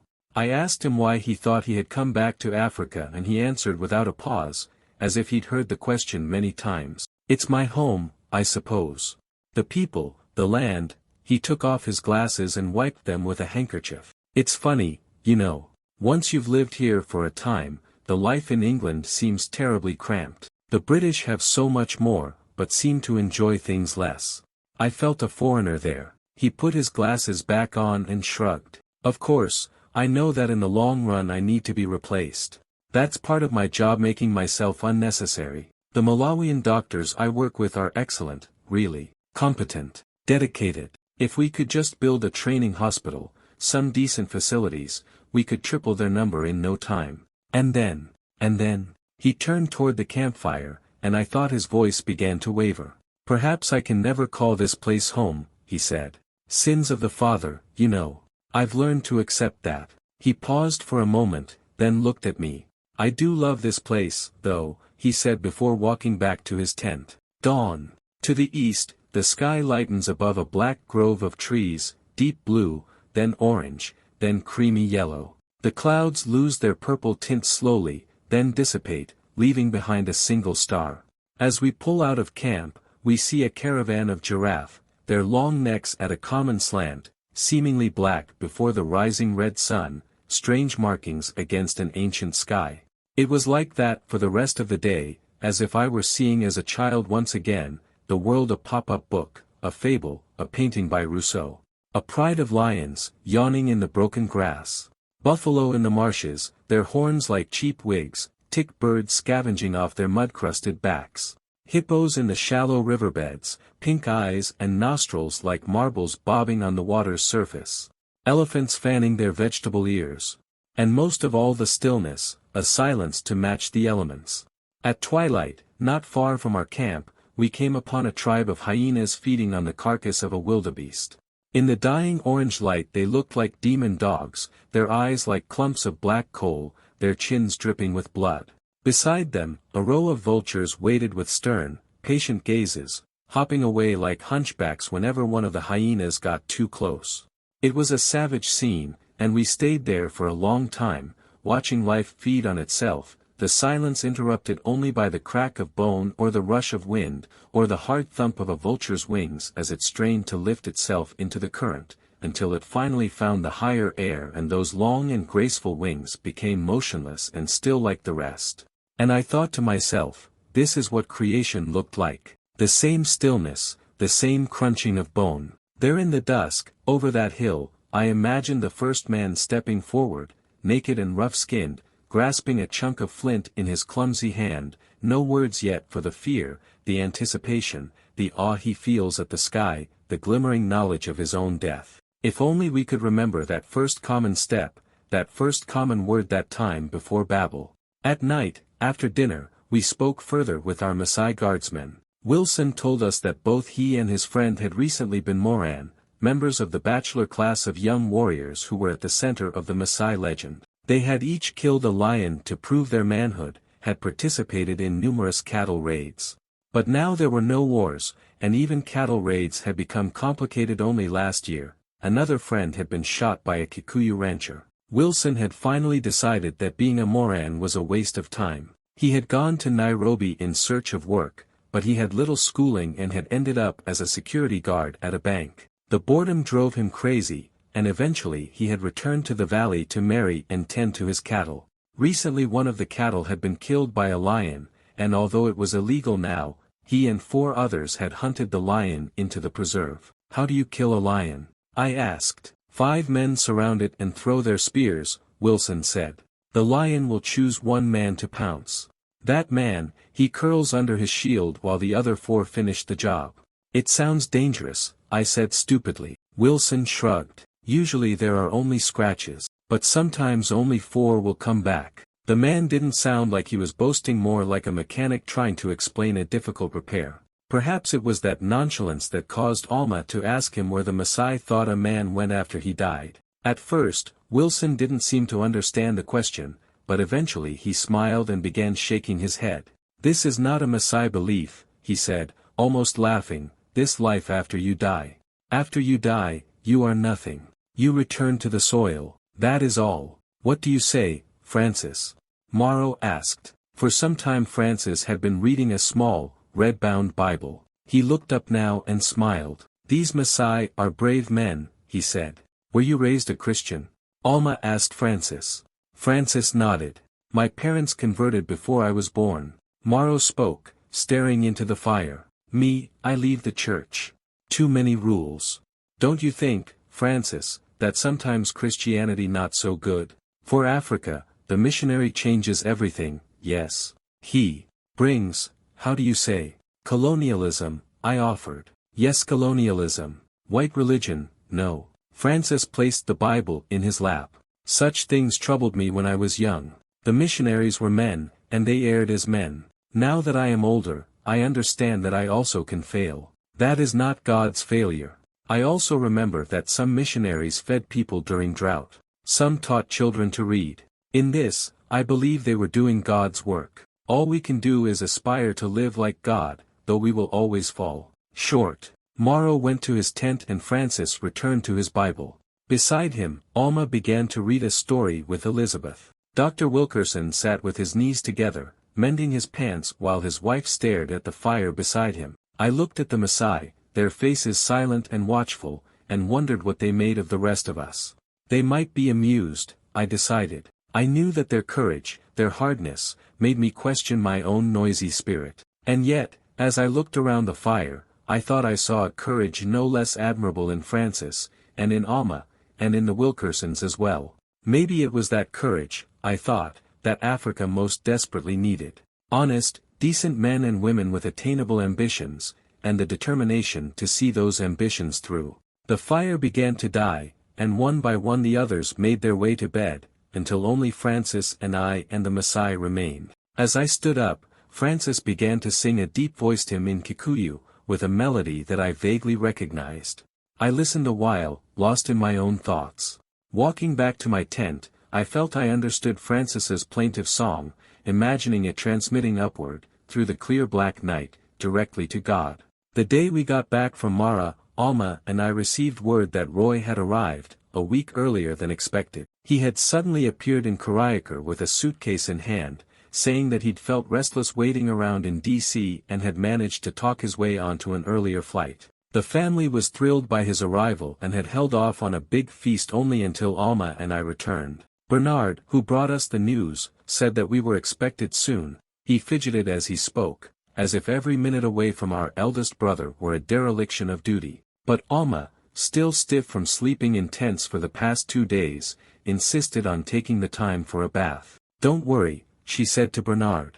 "Roy just likes to make everything seem so dramatic." Jane's apartment was in a hubbub when we arrived. In the kitchen, the women were cleaning collards and yams, chopping chicken and stirring ugali. In the living room, younger children set the table or served sodas to the adults. And at the center of this rush sat Roy, his legs spread out in front of him, his arms flung along the back of the sofa, nodding with approval. He waved us over and offered us each a hug. Alma, who hadn't seen Roy since he'd moved to the States, stepped back to get a better look. "You've become so fat," she said. "Fat, eh?" Roy laughed. "A man needs a man-sized appetite." He turned toward the kitchen. "Which reminds me, where's that other beer?" No sooner had the words fallen from his mouth than Kezia came up with a beer in hand, smiling happily. "Barry," she said in English, "this is the eldest son, head of the family." Another woman whom I had never seen before, plump and heavy-breasted, with bright red lipstick, sidled up beside Roy and put her arm around him. Kezia's smile subsided, and she drifted back into the kitchen. "Baby," the woman said to Roy, "do you have the cigarettes?" "Yeah, hold on." Roy patted his shirt pockets carefully. "Have you met my brother, Barack?" "Barack, this is Amy. And you remember Alma?" Roy found the cigarettes and lit one for Amy. Amy took a long drag and leaned forward toward Alma, exhaling round puffs of smoke as she spoke. "Of course I remember Alma. How are you? Let me tell you, you look wonderful. And I like what you've done to your hair. Really, it's so natural." Amy reached for Roy's bottle, and Roy went to the dinner table. He grabbed himself a plate and bent down to smell the steaming pots.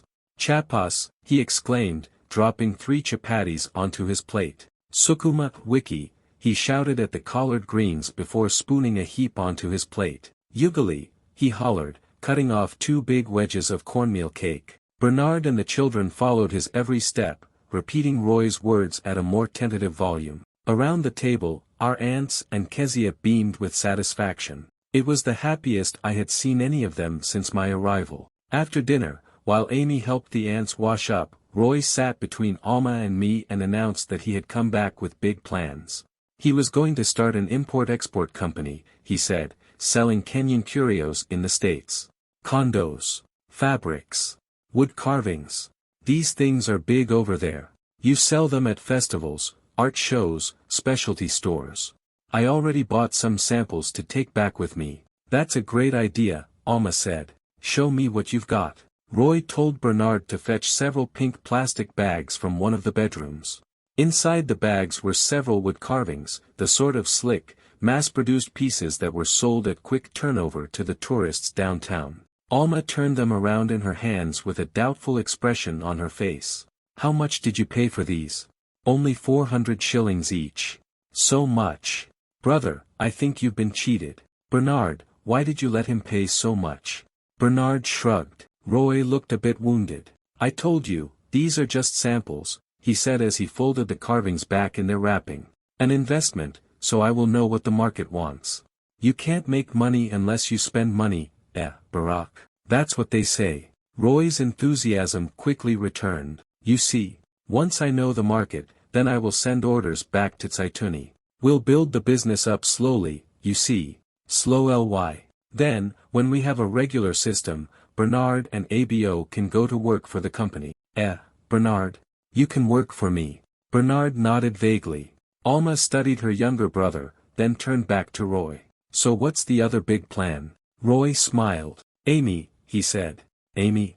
Amy. I'm going to marry her." "What? How long has it been since you last saw her?" 2 years. 3. What does it matter? You haven't had much time to think about it. She's an African woman. I know that. She understands me. Not like these European women, always arguing with their men." Roy nodded emphatically, and then, as if he were being yanked by an invisible string, he jumped out of his seat and headed toward the kitchen. Taking Amy in one arm, he lifted his bottle of beer toward the ceiling. "Listen, everybody. Now that we are all here, we must have a toast. To those who are not with us. And to a happy ending." With solemn deliberation, he started to pour his beer onto the floor. At least half of the beer splashed on Alma's shoes. "Ag!" Alma shouted, jumping back. "What are you doing?" "The ancestors must drink," Roy said cheerfully. "It is the African way." Alma grabbed a napkin to wipe the beer off her legs. "That's outdoors, Roy. Not in somebody's house. I swear, sometimes you're so careless. Who will clean this up now? You." Roy was about to answer when Jane rushed up with a rag in her hand. Don't worry," she said, wiping up the floor. "We are just happy to have this one home." It had been decided that after dinner we would all go out dancing at a nearby club. As Alma and I headed down the stairs ahead of the others, I heard her muttering to herself in the darkness. "You Obama men," she said to me. "You get away with anything. Have you noticed how they treat him? As far as they are concerned, he can do no wrong. Like this thing with Amy. This is just an idea that has popped into his head because he's lonely. I have nothing against Amy, but she's as irresponsible as he is. When they're together, they make each other worse. My mum, Jane, Toni, they all know this. But will they say anything to him? No. Because they're so afraid to offend him, even if it's for his own good. Alma opened the car door and looked back at the rest of the family. They had just emerged from the shadows of the apartment building, Roy's figure towering over the others like a tree, his arms spread out like branches over the shoulders of his aunts. The sight of him softened Alma's face just a bit. "Yeah, it's not really his fault, I suppose," she said, starting up the car. "You see how he is with them. He's always been more of a family person than me. They don't feel judged with him." The club, Garden Square, turned out to be a low-roofed, dimly lit place. It was already packed when we arrived, the air thick with cigarette smoke. The clientele was almost all African, an older, after-work crowd of clerks, secretaries, government workers, all gathered around wobbly formica tables. We pushed together 2 empty tables away from the small stage, and the waiter took our orders. Alma sat down next to Amy. "So, Amy, Roy tells me you two are thinking about getting married." "Yes, isn't it wonderful? He's so much fun. When he settles down, he says I can come to stay with him in America. You don't worry about being apart. I mean, other women." Amy laughed and winked at Roy. "I tell you honestly, I don't care about that." She swung her fleshy arm over Roy's shoulder. "As long as he treats me well, he can do what he likes. Right, baby?" Roy maintained a poker face, as if the conversation didn't concern him. Both he and Amy had the sheen of too many beers, and I saw Jane sneak an anxious look at Kezia. I decided to change the subject, and asked Toni if she'd been to Garden Square before. "Me?" Toni raised her eyebrows at my impertinence. "Let me tell you, Barry, if there is dancing somewhere, then I have been to that place. These people here will tell you that I am the champion dancer. What do you say, Alma? Toni's the best." Toni tilted her head proudly. "You see, really, Barry, your auntie can dance. And you want to know who was always my best partner? Your father. That guy, he really loved to dance. We entered many contests together when we were young. In fact, I'll tell you this story about his dancing. It was when he had come home to Alago one time to visit with your grandfather. He had promised that evening to do some chore for the old man. I don't remember what it was, but instead of doing his work, he went out to meet Kezia and take her dancing. You remember, Kezia? This is before they were married. I wanted to go with them, but Barack said I was too young. Anyway, they came home late that night, and Barack had had a few too many beers. He tried to sneak Kezia into his hut, but the old man was still awake and heard their footsteps in the compound. Even as an old man, your grandfather's hearing was very keen. So right away he shouts for Barack to come. When Barack comes in, the old man doesn't say a word. He just looks at Barack and snorts like an angry bull. HMPH. HMPH.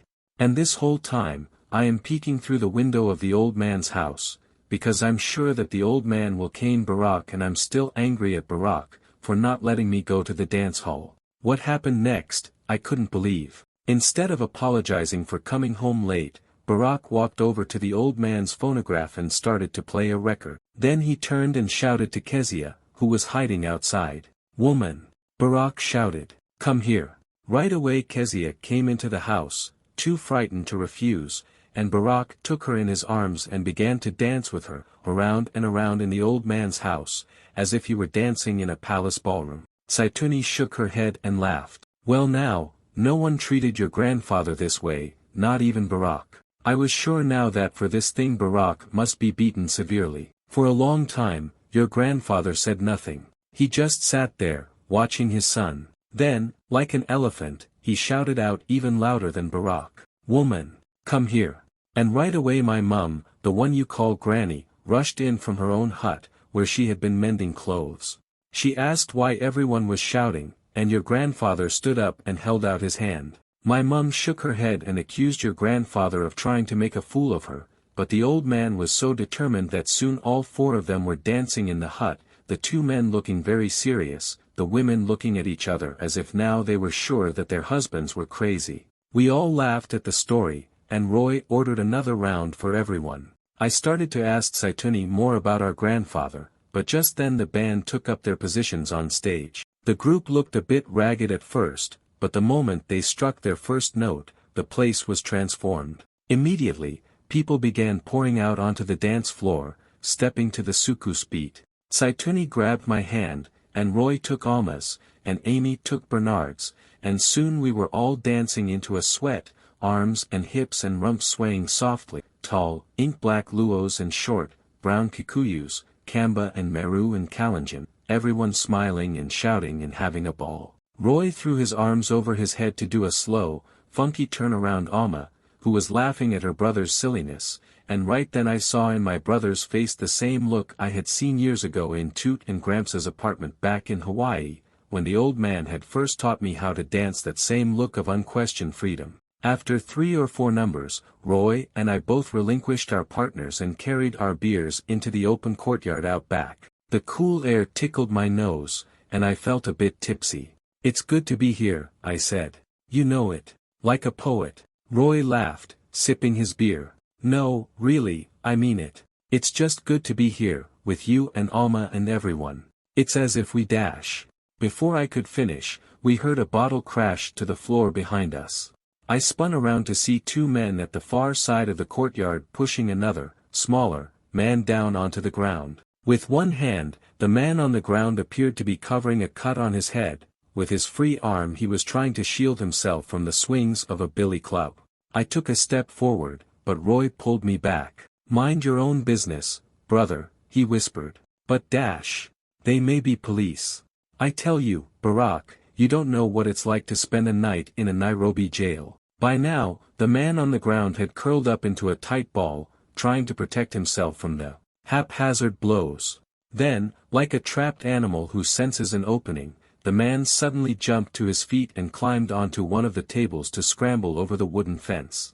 His assailants looked as if they were going to give chase, but apparently decided that it wasn't worth it. One of them noticed Roy and me but said nothing, and together the 2 of them sauntered back inside. I suddenly felt very sober. "That was terrible," I said.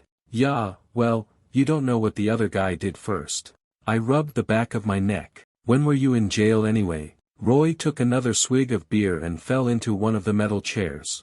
"The night David died." I sat down beside him and he told me the story. They had gone out to drink, he said, in search of a party. They had taken Roy's motorcycle to a nearby club, and there Roy had met a woman. He had taken a fancy to her, and they started talking. He had bought her a beer, but before long another man had come up and started getting in Roy's face. The man said he was the woman's husband and grabbed her by the arm. The woman struggled and fell, and Roy told the man to leave her alone. A fight broke out. The police came, and Roy didn't have his identification papers, so they took him down to the station. He was thrown in a cell and left there for several hours, until David finally managed to get in to see him. "Give me the keys to the motorcycle," David had said, "and I can get you the papers you need." "No. Just go home. You can't stay here all night, brother. Give me the keys." Roy stopped talking. We sat and stared at the shadows, oversized and faint off the lattice fence. "It was an accident, Roy," I said finally. "It wasn't your fault. You need to let it go." Before I could say anything else, I heard Amy hollering behind us, her voice slurring slightly over the music. "Hey, you two. We've been looking all over for you." I started to wave her off, but Roy jerked out of his chair, tipping it to the ground. "Come on, woman," he said, taking Amy by the waist. "Let's go dance." Chapter 18.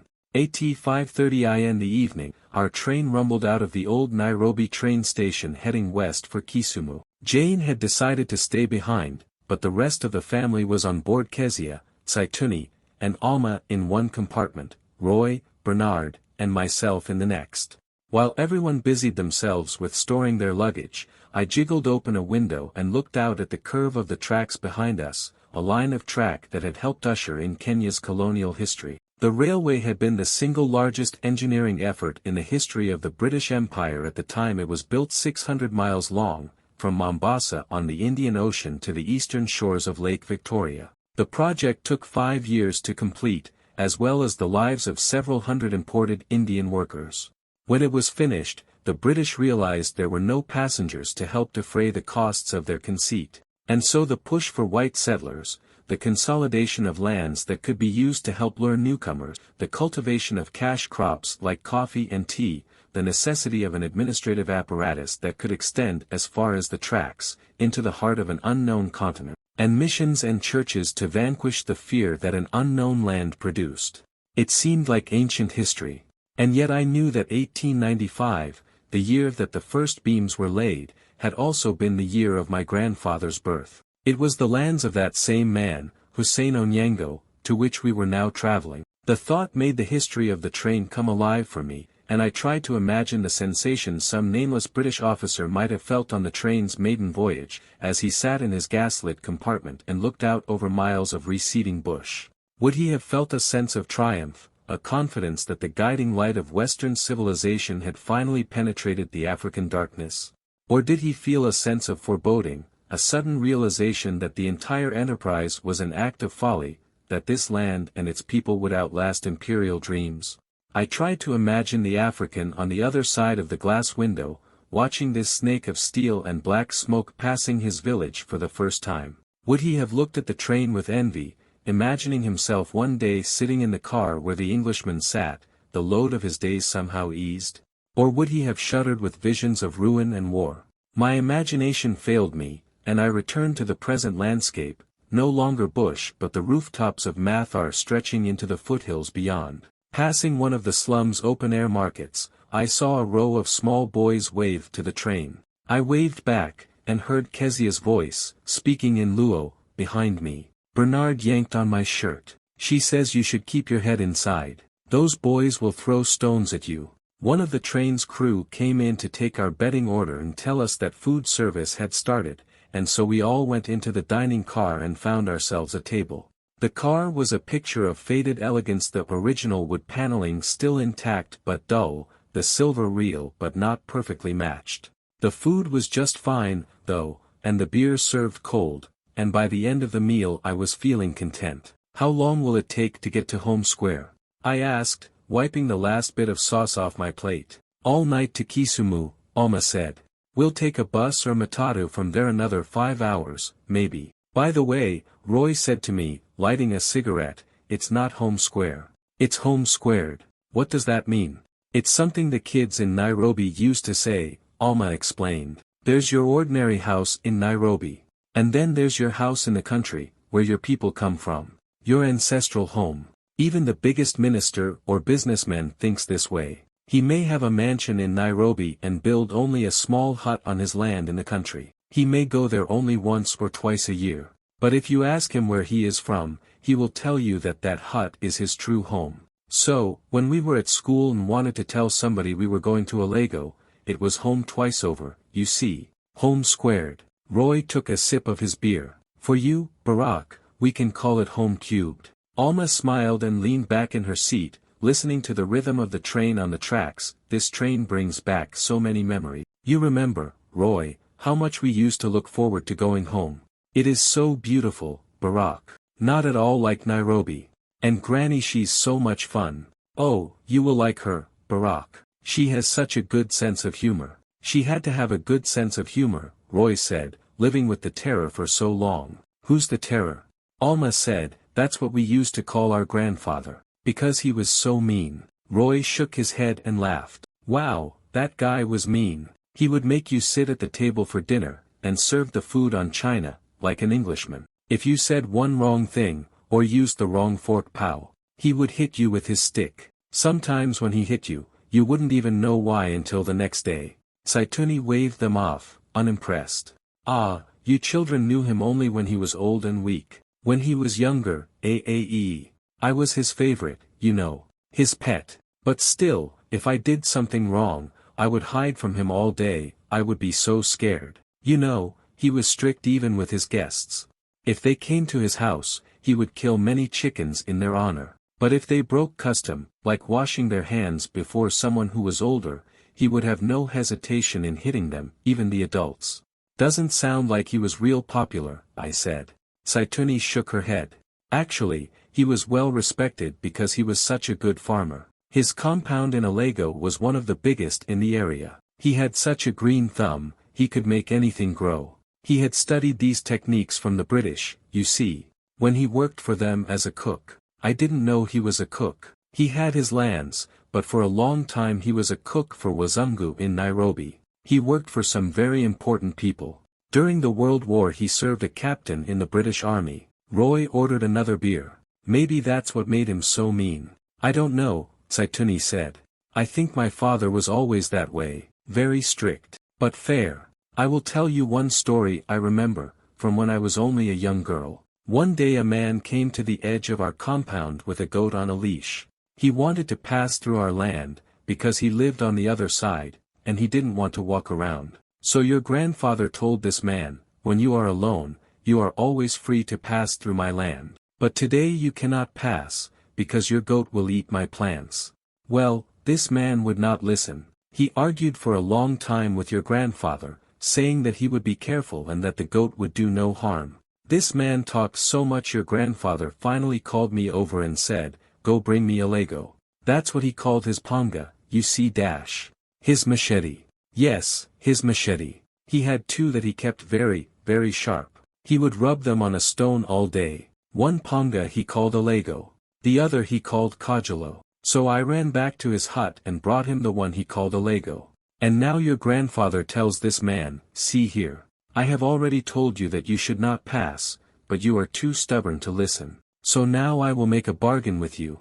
You can pass with your goat. But if even one leaf is harmed, if even 1/2 of one leaf of my plants is harmed, then I will cut down your goat also. Well, even though I was very young at the time, I knew that this man must be so stupid, because he accepted my father's offer. We began to walk, the man and his goat in front, me and the old man following closely behind. We had walked maybe 20 steps when the goat stuck out its neck and started nibbling at a leaf. Then whoosh! My dad cut one side of the goat's head clean through. The goat owner was shocked, and started to cry out, Alee, Aee, what have you done now, Hussein Onyango? And your grandfather just wiped off his panga and said, if I say I will do something, I must do it. Otherwise how will people know that my word is true? Later, the owner of the goat tried to sue your grandfather before the council of elders. The elders all felt pity for the man, for the death of a goat was not such a small thing. But when they heard his story, they had to send him away. They knew that your grandfather was right, because the man had been warned. Alma shook her head. Can you imagine, Barack? She said, looking at me. I swear, sometimes I think that the problems in this family all started with him. He is the only person whose opinion I think the old man really worried about. The only person he feared. By this time, the dining car had emptied and a waiter was pacing back and forth impatiently, so we all decided to turn in. The bunks were narrow, but the sheets were cool and inviting, and I stayed up late listening to the trembling rhythm of the train and the even breath of my brothers, and thinking about the stories of our grandfather. It had all started with him, Alma had said. That sounded right somehow. If I could just piece together his story, I thought, then perhaps everything else might fall into place. I finally fell asleep, and dreamed I was walking along a village road. Children, dressed only in strings of beads, played in front of the round huts, and several old men waved to me as I passed. But as I went farther along, I began to notice that people were looking behind me fearfully, rushing into their huts as I passed. I heard the growl of a leopard and started to run into the forest, tripping over roots and stumps and vines, until at last I couldn't run any longer and fell to my knees in the middle of a bright clearing. Panting for breath, I turned around to see the day turn night, and a giant figure looming as tall as the trees, wearing only a loincloth and a ghostly mask. The lifeless eyes bored into me, and I heard a thunderous voice saying only that it was time, and my entire body began to shake violently with the sound, as if I were breaking apart. I jerked up in a sweat, hitting my head against the wall lamp that stuck out above the bunk. In the darkness, my heart slowly evened itself, but I couldn't get back to sleep again. We arrived in Kisumu at daybreak and walked the half-mile to the bus depot. It was crowded with buses and matatus honking and jockeying for space in the dusty open-air lot, their fenders painted with names like Love Bandit and Bush Baby. We found a sad-looking vehicle with balding, cracked tires that was heading our way. Alma boarded first, then stepped back out, looking morose.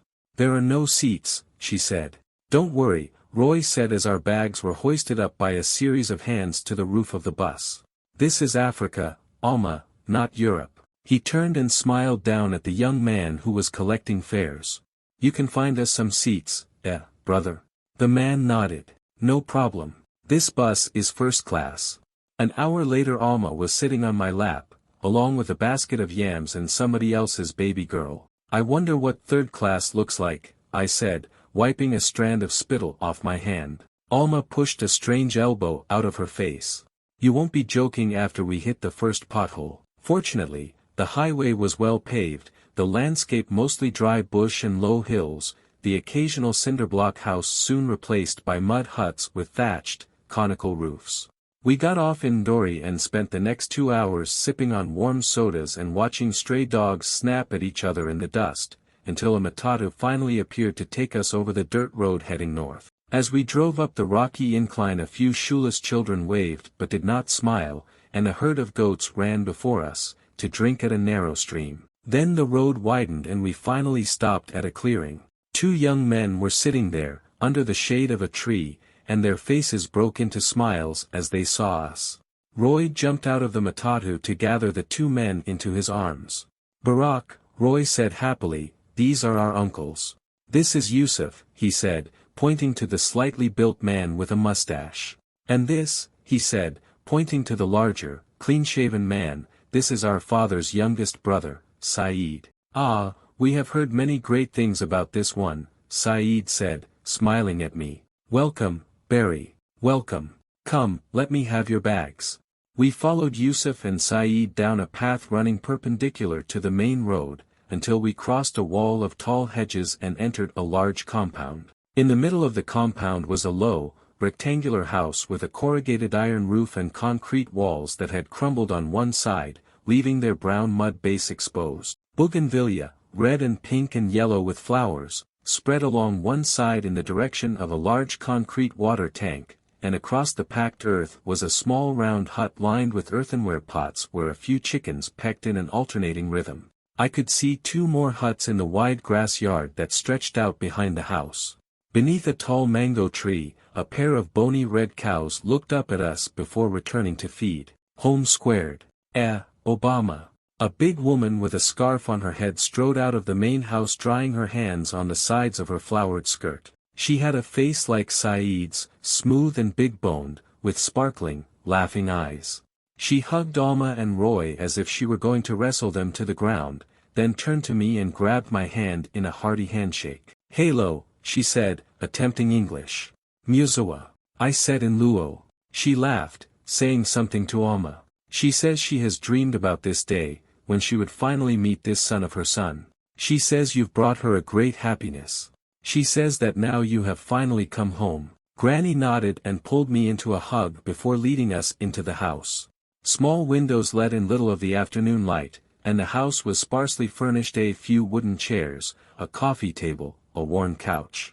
On the walls were various family artifacts, the old man's Harvard diploma, photographs of him and of Omar, the uncle who had left for America 25 years ago and had never come back. Beside these were 2 older, yellowing photographs, the first of a tall young woman with smoldering eyes, a plump infant in her lap, a young girl standing beside her, the second of an older man in a high-backed chair. The man was dressed in a starched shirt and a kanga, his legs were crossed like an Englishman's, but across his lap was what appeared to be some sort of club, its heavy head wrapped in an animal skin. His high cheekbones and narrow eyes gave his face an almost oriental cast. Alma came up beside me. "That's him. Our grandfather. The woman in the picture is our other grandmother, Akumu. The girl is Sarah. And the baby, that's the old man." I studied the pictures for some time, until I noticed one last picture on the wall. It was a vintage print, the kind that grace old Coca-Cola ads, of a white woman with thick dark hair and slightly dreamy eyes. I asked what the print was doing there, and Alma turned to Granny, who answered in Luo. "She says that is a picture of one of our grandfather's wives. He told people that he had married her in Burma when he was in the war." Roy laughed. "She doesn't look very Burmese, Barack." I shook my head. "She looked like my mother. We sat down in the living room and Granny made us some tea. She explained that things were well, although she had given away some of the land to relatives, since she and Yusuf could not work it all by themselves.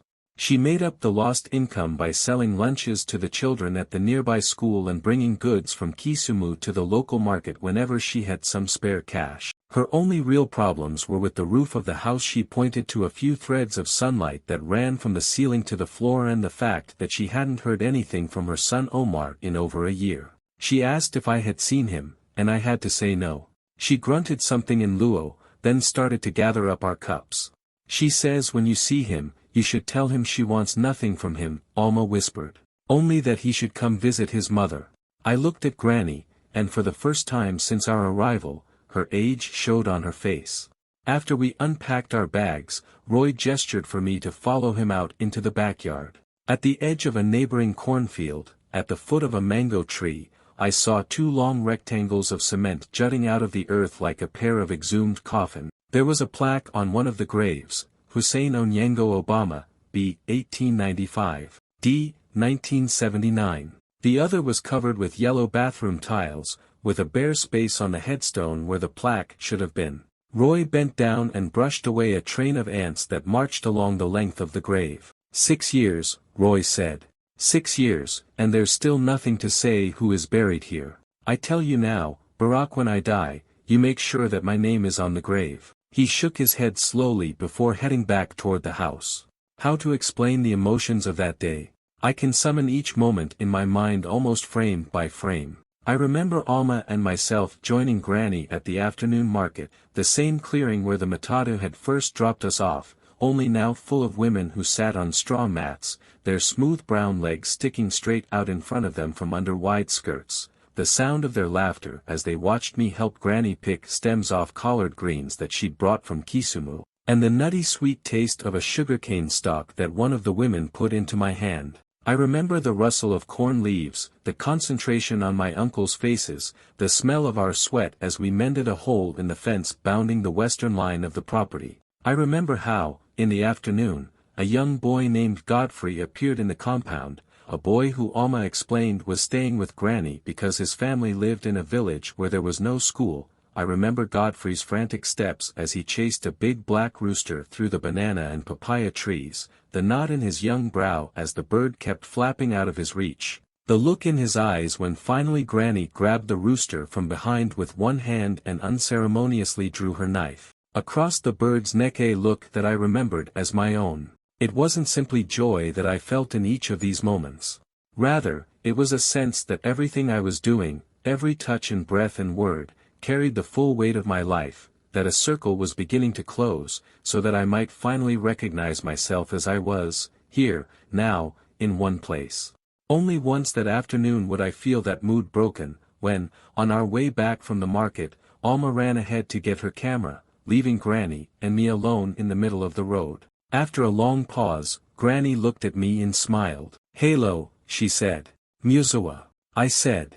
Our mutual vocabulary exhausted, we stared ruefully down at the dirt until Alma finally returned. And Granny then turned to Alma and said, in a tone I could understand, that it pained her not to be able to speak to the son of her son. "Tell her I'd like to learn Luo, but it's hard to find time in the States," I said. "Tell her how busy I am." "She understands that," Alma said. "But she also says that a man can never be too busy to know his own people." I looked at Granny, and she nodded at me, and I knew then that at some point the joy I was feeling would pass and that, too, was part of the circle, the fact that my life was neither tidy nor static, and that even after this trip hard choices would always remain. Night fell quickly, the wind making swift tracks through the darkness. Bernard, Roy, and I went to the water tank and bathed ourselves in the open air, our soapy bodies glowing from the light of an almost full moon. When we returned to the house, the food was waiting for us, and we ate purposefully, without words. After dinner, Roy left, muttering that he had some people he wanted to visit. Yusuf went to his hut and brought back an old transistor radio that he said had once belonged to our grandfather. Fiddling with the knob, he caught a scratchy BBC newscast, fading in and out of range, the voices like hallucinatory fragments from another world. A moment later we heard a strange, low-pitched moan off in the distance. The night runners must be out tonight, Alma said. What are night runners?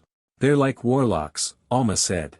Spirit men. When we were children, these people here, she pointed at Granny and Toni, would tell us stories about them to make us behave. They told us that in daylight the night runners are like ordinary men. You might pass them in the market, or even have them to your house for a meal, and never know their true natures. But at night they take on the shape of leopards and speak to all the animals. The most powerful night runners can leave their bodies and fly to faraway places. Or hex you with only a glance. If you ask our neighbors, they will tell you that there are still many night runners around here. Alma, you act as if it is not true. In the flickering light of the kerosene lamp, I couldn't tell if Toni was joking. Let me tell you, Barry, she said, when I was young the night runners caused people many problems. They would steal our goats. Sometimes they took even our cattle. Only your grandfather was not afraid of them. I remember one time he heard his goats bleeding in their pen, and when he went to check on them, he saw what looked like a huge leopard standing on its hind legs, like a man.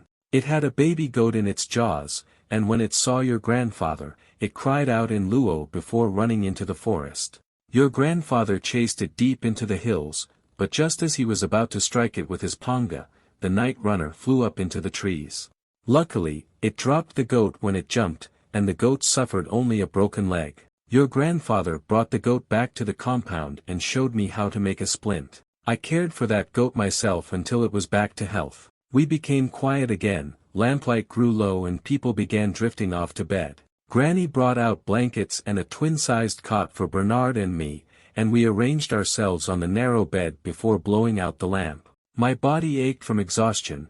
Inside Granny's bedroom, I could hear the murmur of her and Alma talking. I wondered where Roy had gone to, and thought about the yellow tiles on the old man's grave. Barry, Bernard whispered. Are you awake? Yeah. Did you believe what Toni told you? About night runners? I don't know.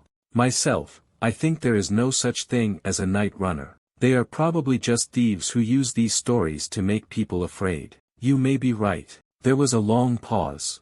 Barry? What? What made you finally come home? I'm not sure, Bernard. Something told me it was time. Bernard rolled over onto his side without answering. A moment later, I heard his soft snores beside me, and I opened my eyes to the darkness, waiting for Roy to return. In the morning, Saeed and Yusuf suggested that Alma and I take a tour of the lands. As we followed them across the backyard and down a dirt path, through fields of corn and millet, Yusuf turned to me and said, "It must seem very primitive to you, compared to farms in America." I told him that I didn't know much about farming but that, as far as I could tell, the land seemed quite fertile. Yes, Yusuf said, nodding. The land is good. The problem is that people here are uneducated. They don't understand much about development, proper agricultural techniques and so forth. I try to explain to them about capital improvements and irrigation, but they refuse to listen. The Luo are very stubborn in this way. I noticed Saeed frowning at his brother, but he said nothing.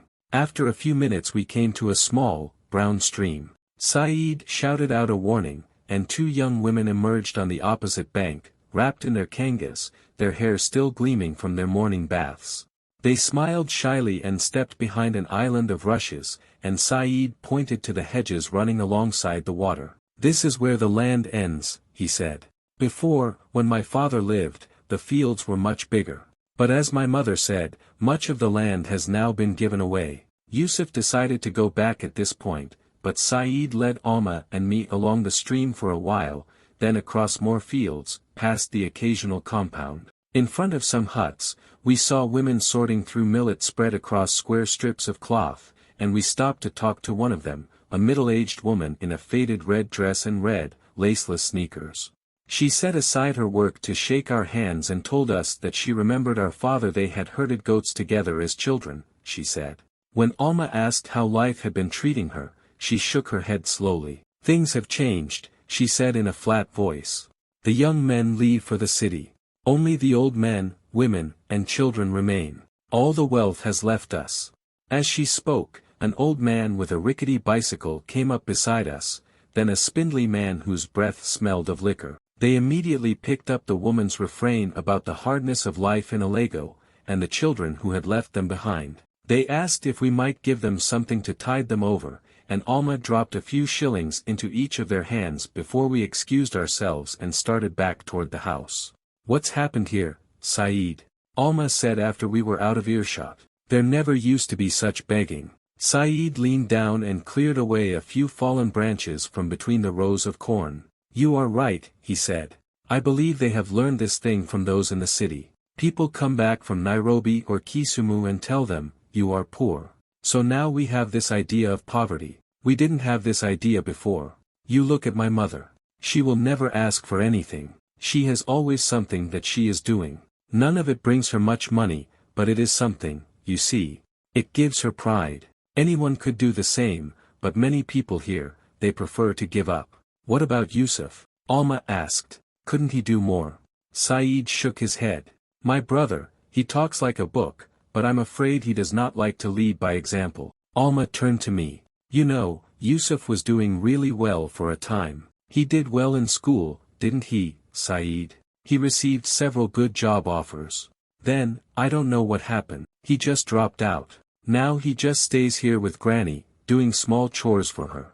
It's as if he's afraid to try to succeed." Saeed nodded. "I think perhaps education doesn't do us much good unless it is mixed with sweat." I thought about what Saeed had said as we continued to walk. Perhaps he was right, perhaps the idea of poverty had been imported to this place, a new standard of need and want that was carried like measles, by me, by Alma, by Yusuf's archaic radio. To say that poverty was just an idea wasn't to say that it wasn't real. The people we'd just met couldn't ignore the fact that some people had indoor toilets or ate meat every day, any more than the children of Altgeld could ignore the fast cars and lavish homes that flashed across their television sets. But perhaps they could fight off the notion of their own helplessness. Saeed was telling us about his own life now, his disappointment at having never gone to the university, like his older brothers, for lack of funds, his work in the National Youth Corps, assigned to development projects around the country, a 3-year stint that was now coming to an end. He had spent his last 2 holidays knocking on the doors of various businesses in Nairobi, so far without any success. Still, he seemed undaunted by his circumstances, certain that persistence would eventually pay off. To get a job these days, even as a clerk, requires that you know somebody, Saeed said as we approached Granny's compound. Or you must grease the palm of some person very heavily. That's why I would like to start my own business. Something small only. But mine. That was your father's error, I think. For all his brilliance, he never had something of his own. He thought for a moment. Of course, there's no point wasting time worrying about the mistakes of the past, am I correct? Like this dispute over your father's inheritance. From the beginning, I have told my sisters to forget this thing. We must get on with our lives. They do not listen to me, though. And in the meantime, the money they fight over goes where? To the lawyers. The lawyers are eating very well off this case, I believe. How does the saying go?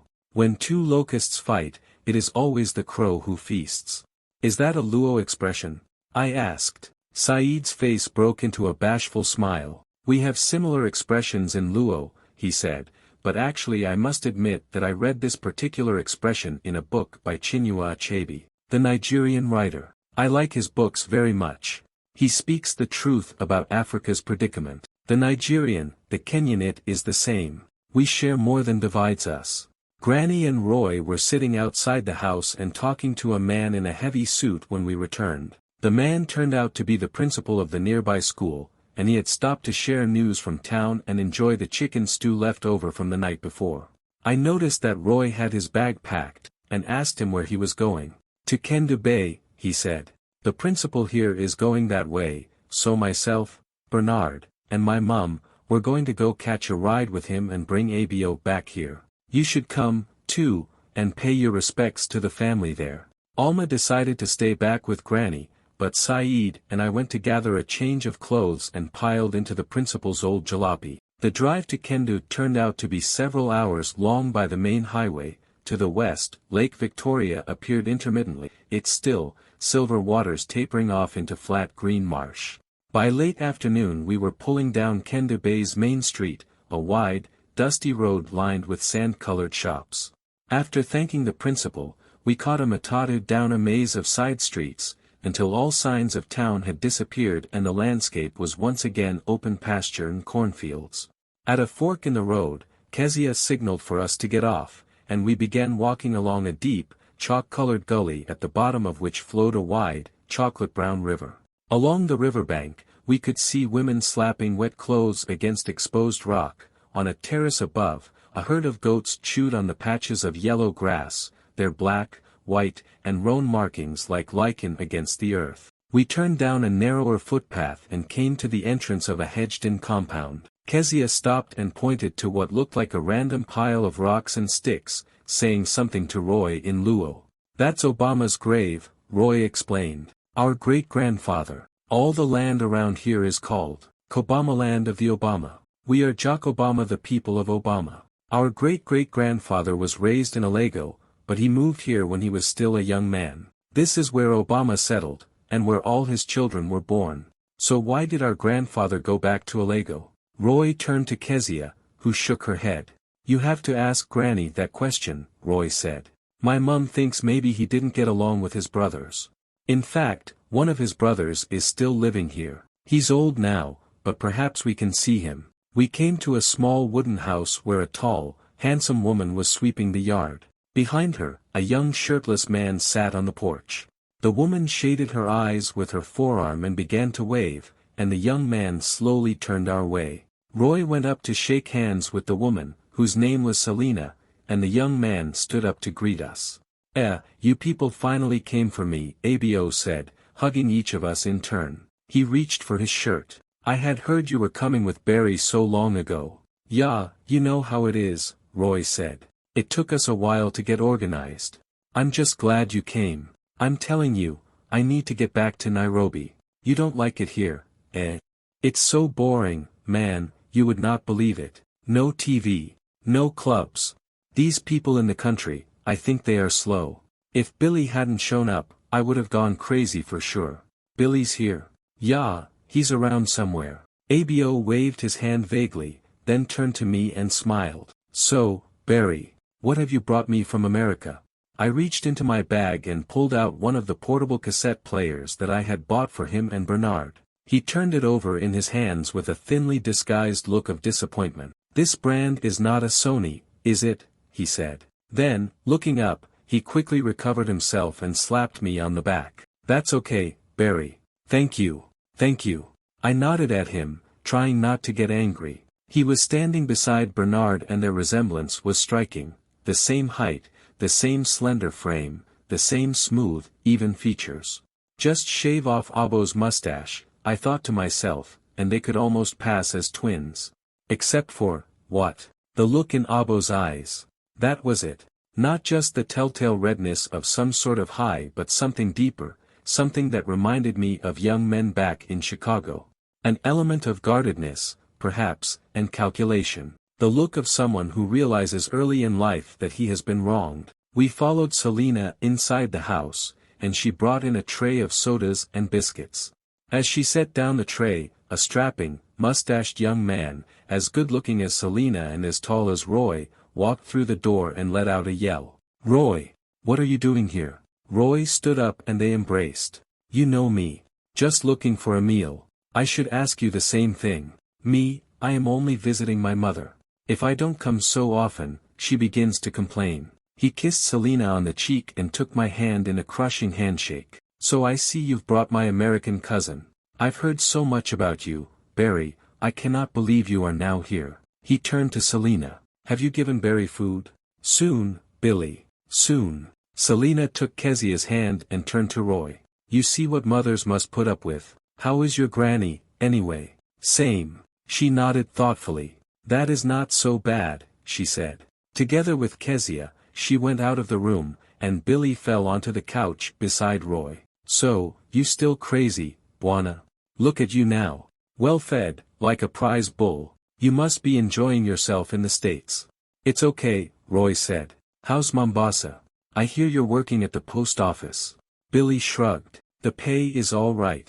Not too much thinking, you know, but steady." He turned to me. "Let me tell you, Barry, this brother of yours, he was wild. Truthfully, we were all wild back then. We spent most of our time chasing the bush meat, Roy? He slapped Roy on the thigh and laughed. So tell me, how are these American women? Roy laughed, but he seemed relieved when Selina and Kezia brought in dinner. You see, Barry, Billy said, setting down his plate on the low table in front of him, your father and my father were age mates. Very close. When Roy and I were growing up, we were also age mates, so naturally we became very close. Let me tell you, your father, he was a very great man. I was closer to him than to my own father. If I was in trouble, it was my uncle Barack that I went to first. And Roy, you would also go to my father, I believe. The men in our family were very good to other people's children, Roy said quietly. With their own, they didn't want to look weak. Billy nodded and licked his fingers. You know, Roy, I think there's truth in what you say.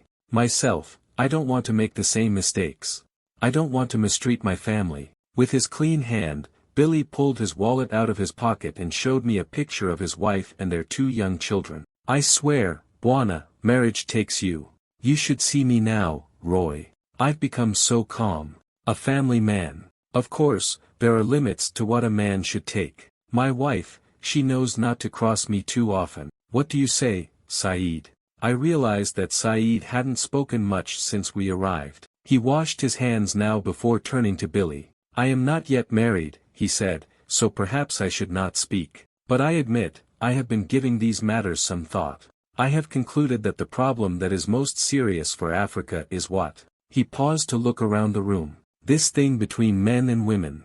Our men, we try to be strong, but our strength is often misplaced. Like this business with having more than one woman. Our fathers had many wives, so we also must have many women. But we do not stop and look at the consequences. What happens with all these women? They become jealous. The children, they are not close to their fathers. It is dash. Saeed caught himself suddenly and smiled. Of course, I have not even one wife, so I shouldn't carry on so. Where there is no experience, I believe the wise man is silent. Achebe? I asked. Saeed laughed and clutched my hand. No, Barry. That one was only me. It was dark by the time we finished dinner, and, after thanking Selina and Kezia for the food, we followed Billy outside onto a narrow footpath. Walking under a full moon, we soon came to a smaller house where the shadows of moths fluttered against a yellow window. Billy knocked on the door, and a short man with a scar along his forehead answered, his lips smiling but his eyes darting around like those of a man about to be struck. Behind him sat another man, tall, very thin, dressed in white and with a wispy goatee and mustache that made him look like an Indian sadhu. Together, the 2 men began shaking our hands feverishly, speaking to me in broken English. Your nephew, the white-haired man said, pointing to himself. The short one laughed and said, his hair is white, but he calls you uncle. Haha. You like this English? Come. They led us to a wooden table set with an unlabeled bottle of clear liquid and 3 glasses. The white-haired man held up the bottle, then carefully poured what looked like a couple of shots into each glass. This is better than whiskey, Barry, Billy said as he lifted his glass.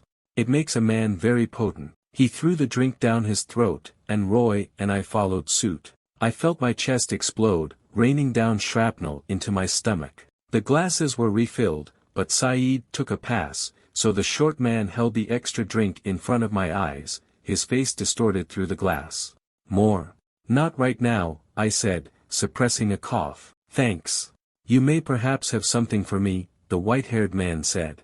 T-shirt maybe. Shoes. I'm sorry, I left everything back in Alago. The short man kept smiling as if he hadn't understood and again offered me a drink. This time Billy pushed the man's hand away. Leave him be, Billy shouted.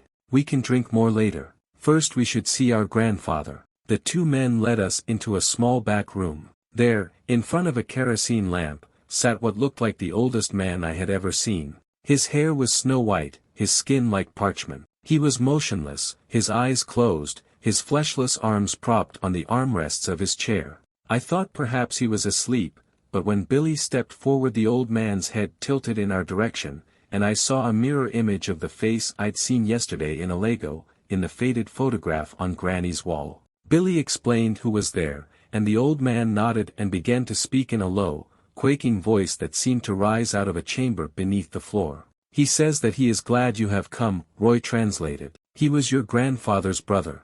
He wishes you well." I said that I was happy to see him, and the old man nodded again. "He says that many young men have been lost to the white man's country. He says his own son is in America and has not come home for many years. Such men are like ghosts, he says. When they die, no one will be there to mourn them. No ancestors will be there to welcome them. So, he says it is good that you have returned." The old man raised his hand and I shook it gently. As we got up to leave, the old man said something else, and Roy nodded his head before closing the door behind us. "He says that if you hear of his son," Roy explained, "you should tell him that he should come home." Perhaps it was the effects of the moonshine, or the fact that the people around me were speaking in a language I didn't understand, but when I try to remember the rest of that evening, it's as if I'm walking through a dream. The moon hangs low in the sky, while the figures of Roy and the others merge with the shadows of corn. We enter another small house and find more men, perhaps 6, perhaps 10, the numbers constantly changing as the night wears on. In the center of a rough wooden table sit 3 more bottles, and the men begin pouring the moonshine into the glasses, ceremoniously at first, then faster, more sloppily, the dull, labelless bottle passed from hand to hand. I stop drinking after 2 more shots, but no one seems to notice.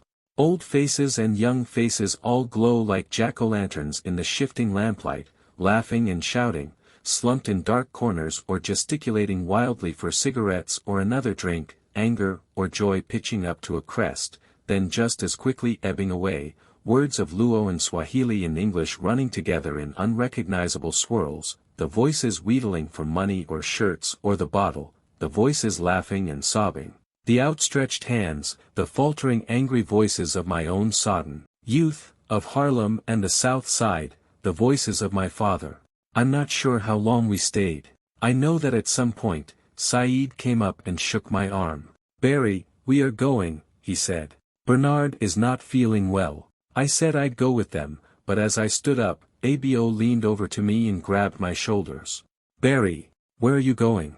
"To sleep, Abo. You must stay here with us." "With me. And Roy." I looked up to see Roy slumped on the couch.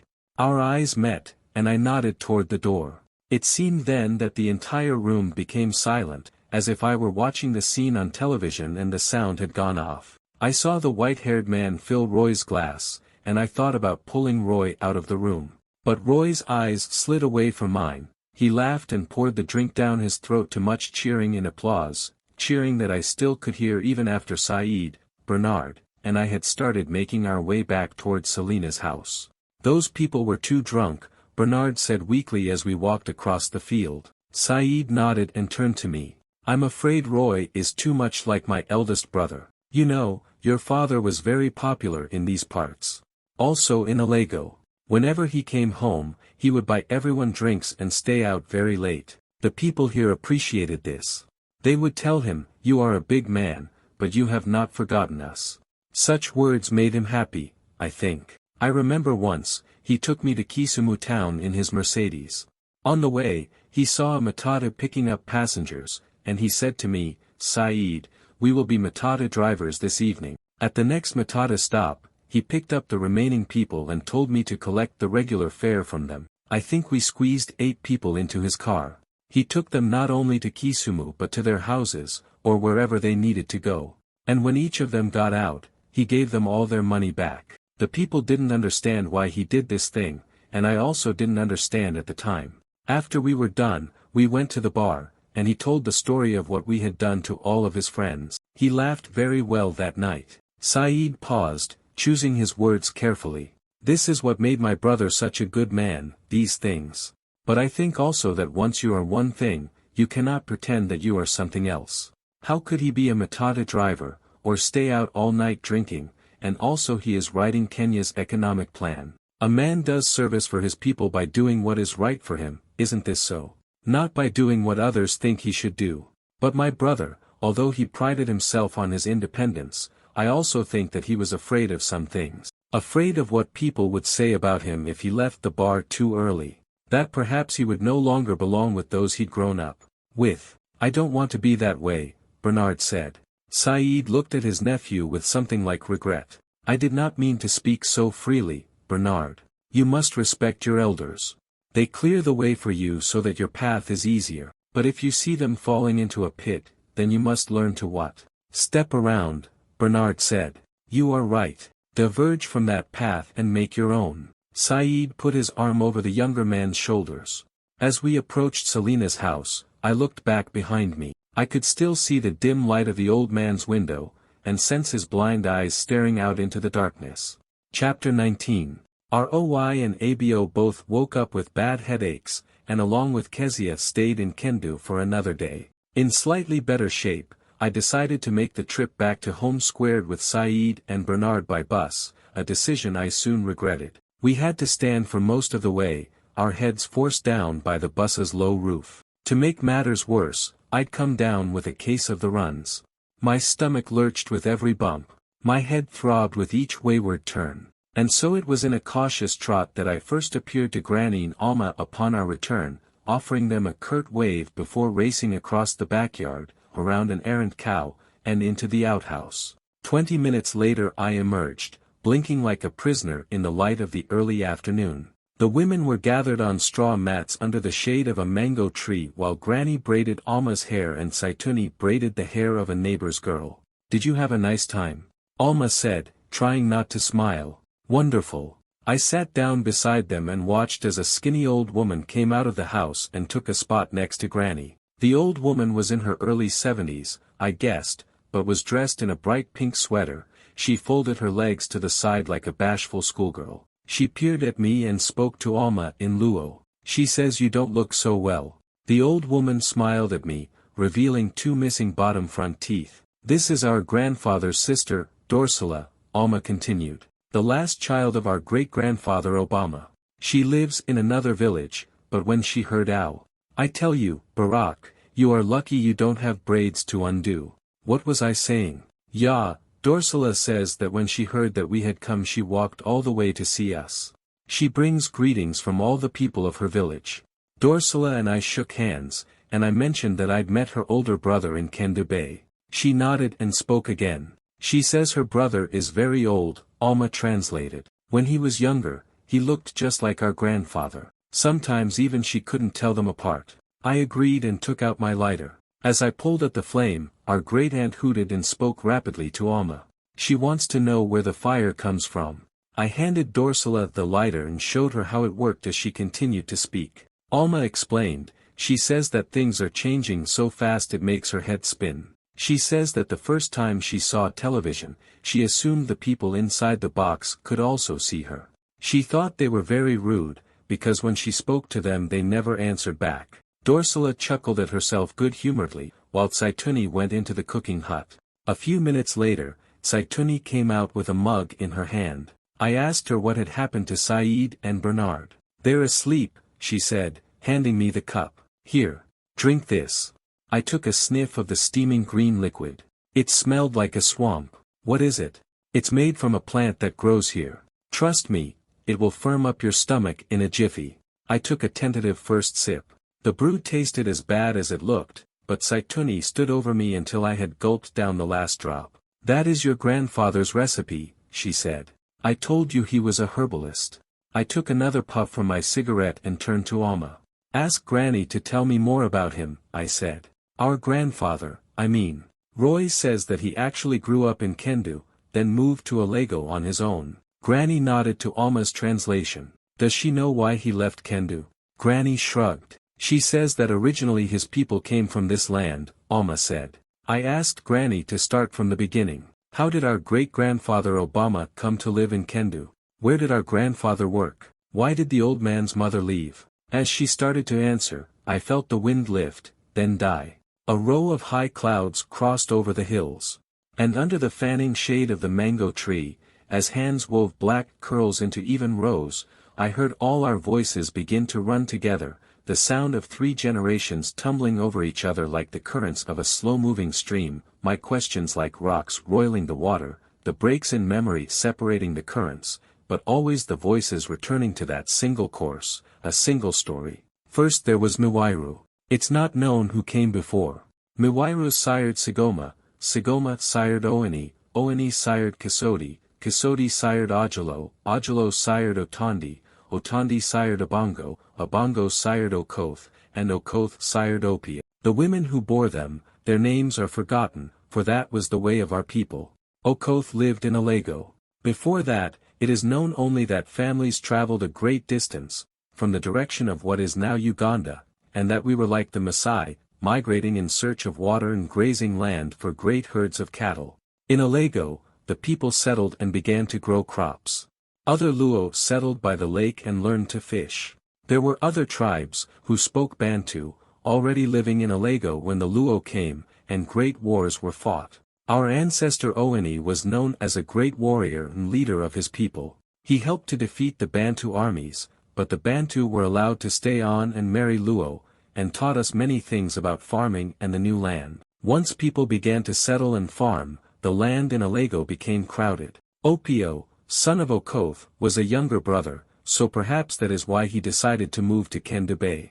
When he moved there, he was landless, but in the custom of our people, a man could use any unused land. What a man did not use reverted to the tribe. So there was no shame in Opio's situation. He worked in the compounds of other men and cleared the land for his own farm. But before he could prosper, he died very young, leaving behind 2 wives and several children. One wife was taken in by Opio's brother, as was the custom then she became the brother's wife, her children his children. But the other wife also died, and her oldest son, Obama, was orphaned when still a boy. He, too, lived with his uncle, but the resources of the family were strained, and so as Obama grew older, he began to work for other men as his father had done before him. The family he worked for was wealthy, with many cattle, but they came to admire Obama, for he was enterprising and a very good farmer. When he sought to marry their oldest daughter, they agreed, and the uncles in this family provided the necessary dowry.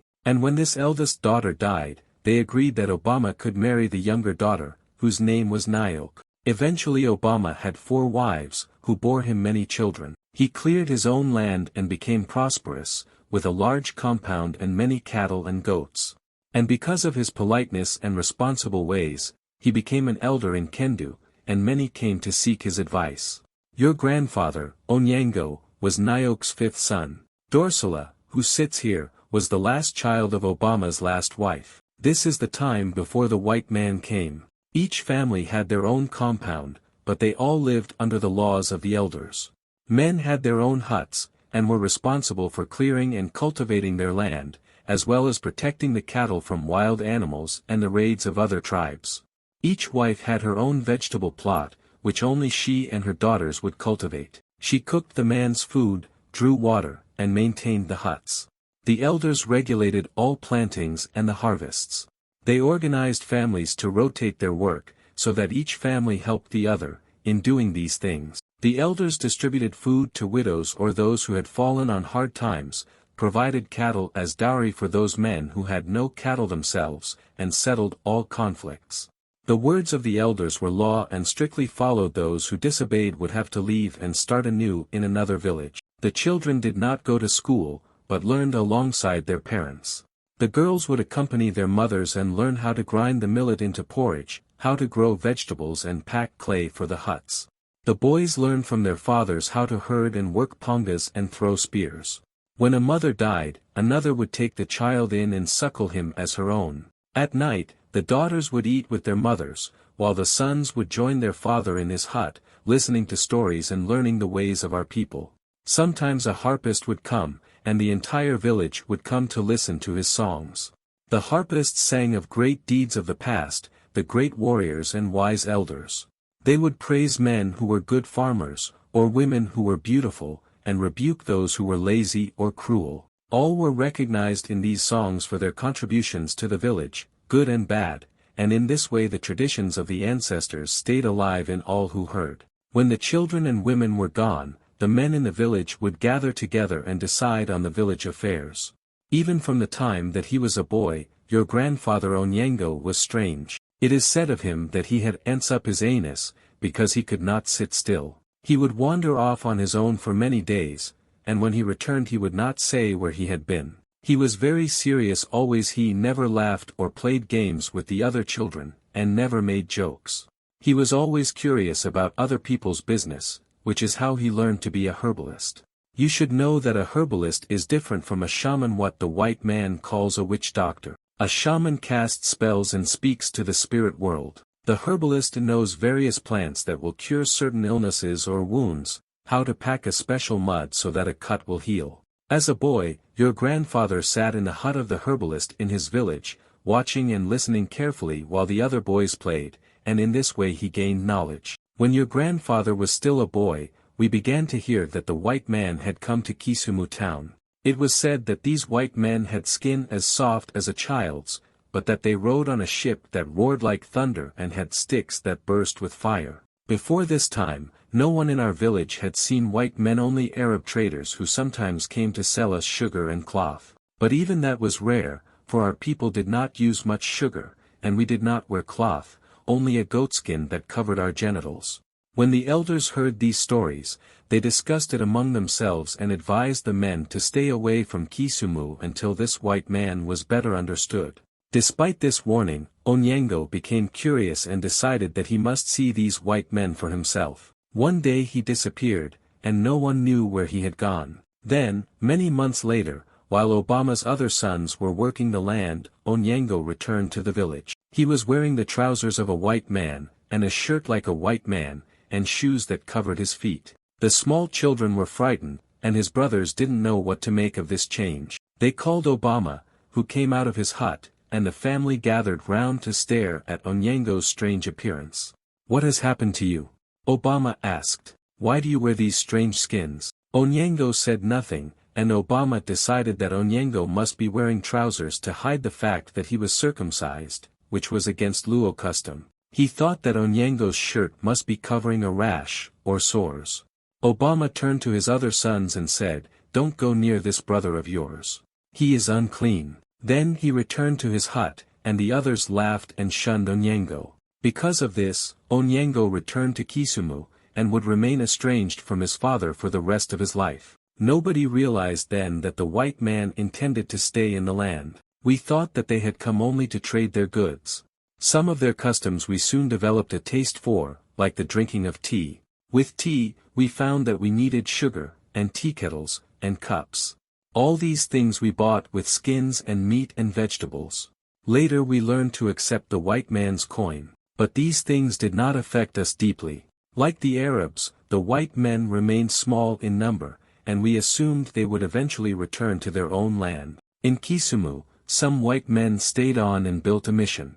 These men spoke of their God, who they said was all-powerful. But most people ignored them and thought their talk silly. Even when white men appeared with rifles, no one resisted because our lives were not yet touched by the death such weapons could bring. Many of us thought the guns were just fancy Ugali stirrers.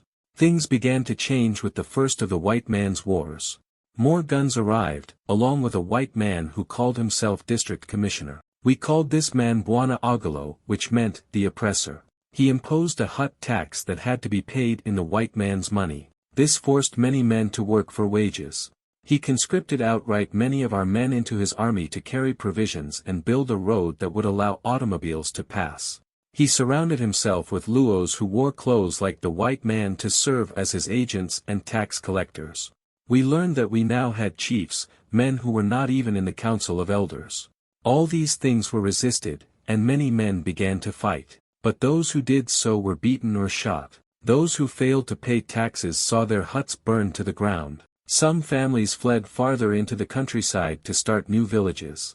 But most people stayed and learned to live with this new situation, although we now all realized that it had been foolish to ignore the white man's arrival. During this time, your grandfather worked for the white man. Few people could speak English or Swahili in those days. Men didn't like to send their sons to the white man's school, preferring that they work with them on the land. But Onyango had learned to read and write, and understood the white man's system of paper records and land titles. This made him useful to the white man, and during the war he was put in charge of road crews. Eventually he was sent to Tanganyika, where he stayed for several years. When he finally returned, he cleared land for himself in Kendu, but it was away from his father's compound and he rarely spoke to his brothers. He didn't build a proper hut for himself, but instead lived in a tent. People had never seen such a thing and they thought he was crazy. After he had staked his claim, he traveled to Nairobi, where a white man had offered him a job. In those days, few Africans could ride the train, so Onyango walked all the way to Nairobi. The trip took him more than 2 weeks.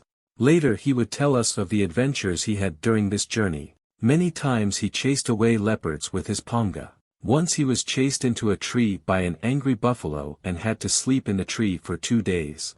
Once he found a drum lying in the middle of the forest path and when he opened it, a snake appeared and slid between his feet into the bush. But no harm came to him, and he eventually arrived in Nairobi to begin his work in the white man's house. He was not the only one who moved to town. After the war, many Africans began working for wages, especially those who had been conscripted or lived near the cities or had joined the white mission. Many people had been displaced during and immediately following the war.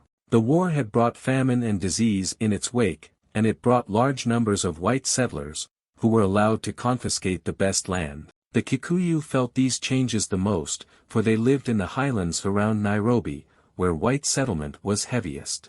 But the Luo also felt the white man's rule. All persons had to register with the colonial administration and hut taxes steadily increased. This pressured more and more men to work as laborers on the big white farms. In our village, more families now wore the white man's clothes, and more fathers agreed to send their children to mission school. Of course, even those who went to school could not do the things the white man did. Only whites were allowed to buy certain land or run certain businesses. Other enterprises were reserved by law for the Hindus and the Arabs. Some men began to try to organize against these policies, to petition and hold demonstrations. But their numbers were few, and most people just struggled to live. Those Africans who did not work as laborers stayed in their villages, trying to maintain the old ways. But even in the villages, attitudes changed.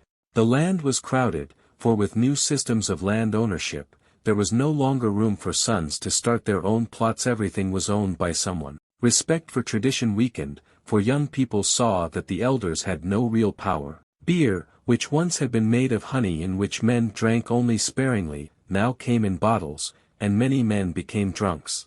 Many of us began to taste the white man's life, and we decided that compared to him, our lives were poor. By these standards, your grandfather prospered. In his job in Nairobi, he learned how to prepare the white man's food and organized the white man's house. Because of this, he was popular with employers and worked in the estates of some of the most important white men, even Lord Delamere. He saved his wages and bought land and cattle in Kendu. On these lands, he eventually built himself a hut. But the way he kept his hut was different from other people. His hut was so spotless, he would insist that people rinse their feet or take off their shoes before entering. Inside, he would eat all his meals at a table and chair, under mosquito netting, with a knife and a fork. He would not touch food that had not been washed properly and covered as soon as it had been cooked. He bathed constantly, and washed his clothes every night. To the end of his life he would be like this, very neat and hygienic, and he would become angry if you put something in the wrong place or cleaned something badly. And he was very strict about his property. If you asked him, he would always give you something of his food, his money, his clothes even. But if you touched his things without asking, he would become very angry. Even later, when his children were born, he would tell them always that you do not touch other people's property. The people of Kendu thought his manners strange. They would come to his house because he was generous with his food and always had something to eat. But among themselves, they would laugh because he had neither wives nor children. Perhaps Onyango heard this talk, for he soon decided that he needed a wife. His problem was, no woman could maintain his household the way he expected. He paid dowry on several girls, but whenever they were lazy or broke a dish, your grandfather would beat them severely. It was normal among the Luo for men to beat their wives if they misbehaved, but even among Luos Onyango's attitude was considered harsh, and eventually the women he took for himself would flee to their father's compounds. Your grandfather lost many cattle this way, for he would be too proud to ask for the return of his dowry. Finally, he found a wife who could live with him. Her name was Helima. It isn't known how she felt toward your grandfather, but she was quiet and polite, and most important, she could maintain your grandfather's high housekeeping standards. He built a hut for her in Kendu, where she spent most of her time. Sometimes he would bring her to Nairobi to stay in the house where he worked. After a few years had passed, it was discovered that Helima could not bear any children. Among the Luo, this was normally proper grounds for divorce. A man could send a barren wife back to his in-laws and ask that his dowry be returned. But your grandfather chose to keep Helima, and in that sense, he treated her well. Still, it must have been lonely for Helima, for your grandfather worked all the time and had no time for friends or entertainment. He did not drink with other men, and he did not smoke tobacco. His only pleasure was going to the dance halls in Nairobi once a month, for he liked to dance. But he also was not such a good dancer. He was rough, and would bump into people and step on their feet. Most people did not say anything about this because they knew Onyango and his temper. One night, though, a drunken man began to complain about Onyango's clumsiness. The man became rude, and told your grandfather, "Onyango, you are already an older man. You have many cattle, and you have a wife, and yet you have no children. Tell me, is something the matter between your legs?" People who overheard the conversation began to laugh, and Onyango beat this man severely. But the drunk man's words must have stayed with your grandfather, for that month he set out to find another wife. He returned to Kendu and inquired about all the women in the village. Finally he made up his mind on a young girl named Akumu, who was well regarded for her beauty. She was already promised to another man, who had paid her father 6 cattle in dowry, promising to deliver 6 more in the future. But Onyango knew the girl's father, and he convinced him to send back these 6 cattle. In return, Onyango gave him 15 cattle on the spot. The next day, your grandfather's friends captured Akumu while she was walking in the forest and dragged her back to Onyango's hut. The young boy, Godfrey, appeared with the wash basin, and we all washed our hands for lunch. Alma stood up to stretch her back, her hair still half undone, a troubled look on her face. She said something to Dorsala and Granny, and drew a lengthy response from both women. I was asking them if our grandfather took Akumu by force, Alma told me, spooning some meat onto her plate. What did they say? They say that this thing about grabbing the woman was part of Luo custom. Traditionally, once the man pays the dowry, the woman must not seem too eager to be with him. She pretends to refuse him, and so the man's friends must capture her and take her back to his hut. Only after this ritual do they perform a proper marriage ceremony. Alma took a small bite of her food. I told them that in such a custom some women might not have been pretending. Saituni dipped her ugali into the stew. Yeah, Alma, it was not as bad as you say. If her husband behaved badly, the girl could always leave. But what good was that if her father would only end up choosing someone else for her? Tell me, what would happen if a woman refused her father's choice of a suitor? Saituni shrugged. She shamed herself and her family. You see. Alma turned to ask Granny something, and whatever it was that Granny said in response made Alma hit Granny only half playfully on the arm. I asked her if the man would force the girl to sleep with him the night of her capture, Alma explained, and she told me that no one knew what went on in a man's hut. But she also asked me how a man would know if he wanted the whole bowl of soup unless he first had a taste. I asked Granny how old she had been when she married our grandfather. The question amused her so much that she repeated it to Dorsala, who giggled and slapped Granny on the leg. She told Dorsala that you wanted to know when Onyango seduced her, Alma said. Granny winked at me, then told us she had been just 16 when she married. Our grandfather was a friend of her father's, she said.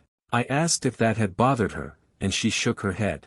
She says that it was common to marry an older man, Alma said. She says in those days, marriage involved more than just 2 people. It brought together families and affected the whole village. You didn't complain, or worry about love. If you didn't learn to love your husband, you learned to obey him. At this point, Alma and Granny began to speak at length, and Granny said something that again made the others laugh. Everyone except Alma, who stood up and began to stack the dishes. I give up, Alma said, exasperated. What did Granny say? I asked her why our women put up with the arranged marriages. The way men make all the decision. The wife beating. You know what she said? She said that often the women needed to be beaten, because otherwise they would not do everything that was required of them. You see how we are. We complain, but still we encourage men to treat us like shit. Look at Godfrey over there. You think, when he hears these things Granny and Dorsala have said, that this won't affect his own attitudes. Granny couldn't understand the precise meaning of Alma's words, but she must have caught the tone, for her voice suddenly became serious. Much of what you say is true, Alma, she said in Luo. Our women have carried a heavy load. If one is a fish, one does not try to fly, one swims with other fish. One only knows what one knows. Perhaps if I were young today, I would not have accepted these things. Perhaps I would only care about my feelings, and falling in love. But that's not the world I was raised in. I only know what I have seen. What I have not seen doesn't make my heart heavy. I leaned back on the mat and thought about what Granny had said. There was a certain wisdom there, I supposed. She was speaking of a different time, another place. But I also understood Alma's frustration. I knew that, as I had been listening to the story of our grandfather's youth, I, too, had felt betrayed. My image of Onyango, faint as it was, had always been of an autocratic man, a cruel man, perhaps.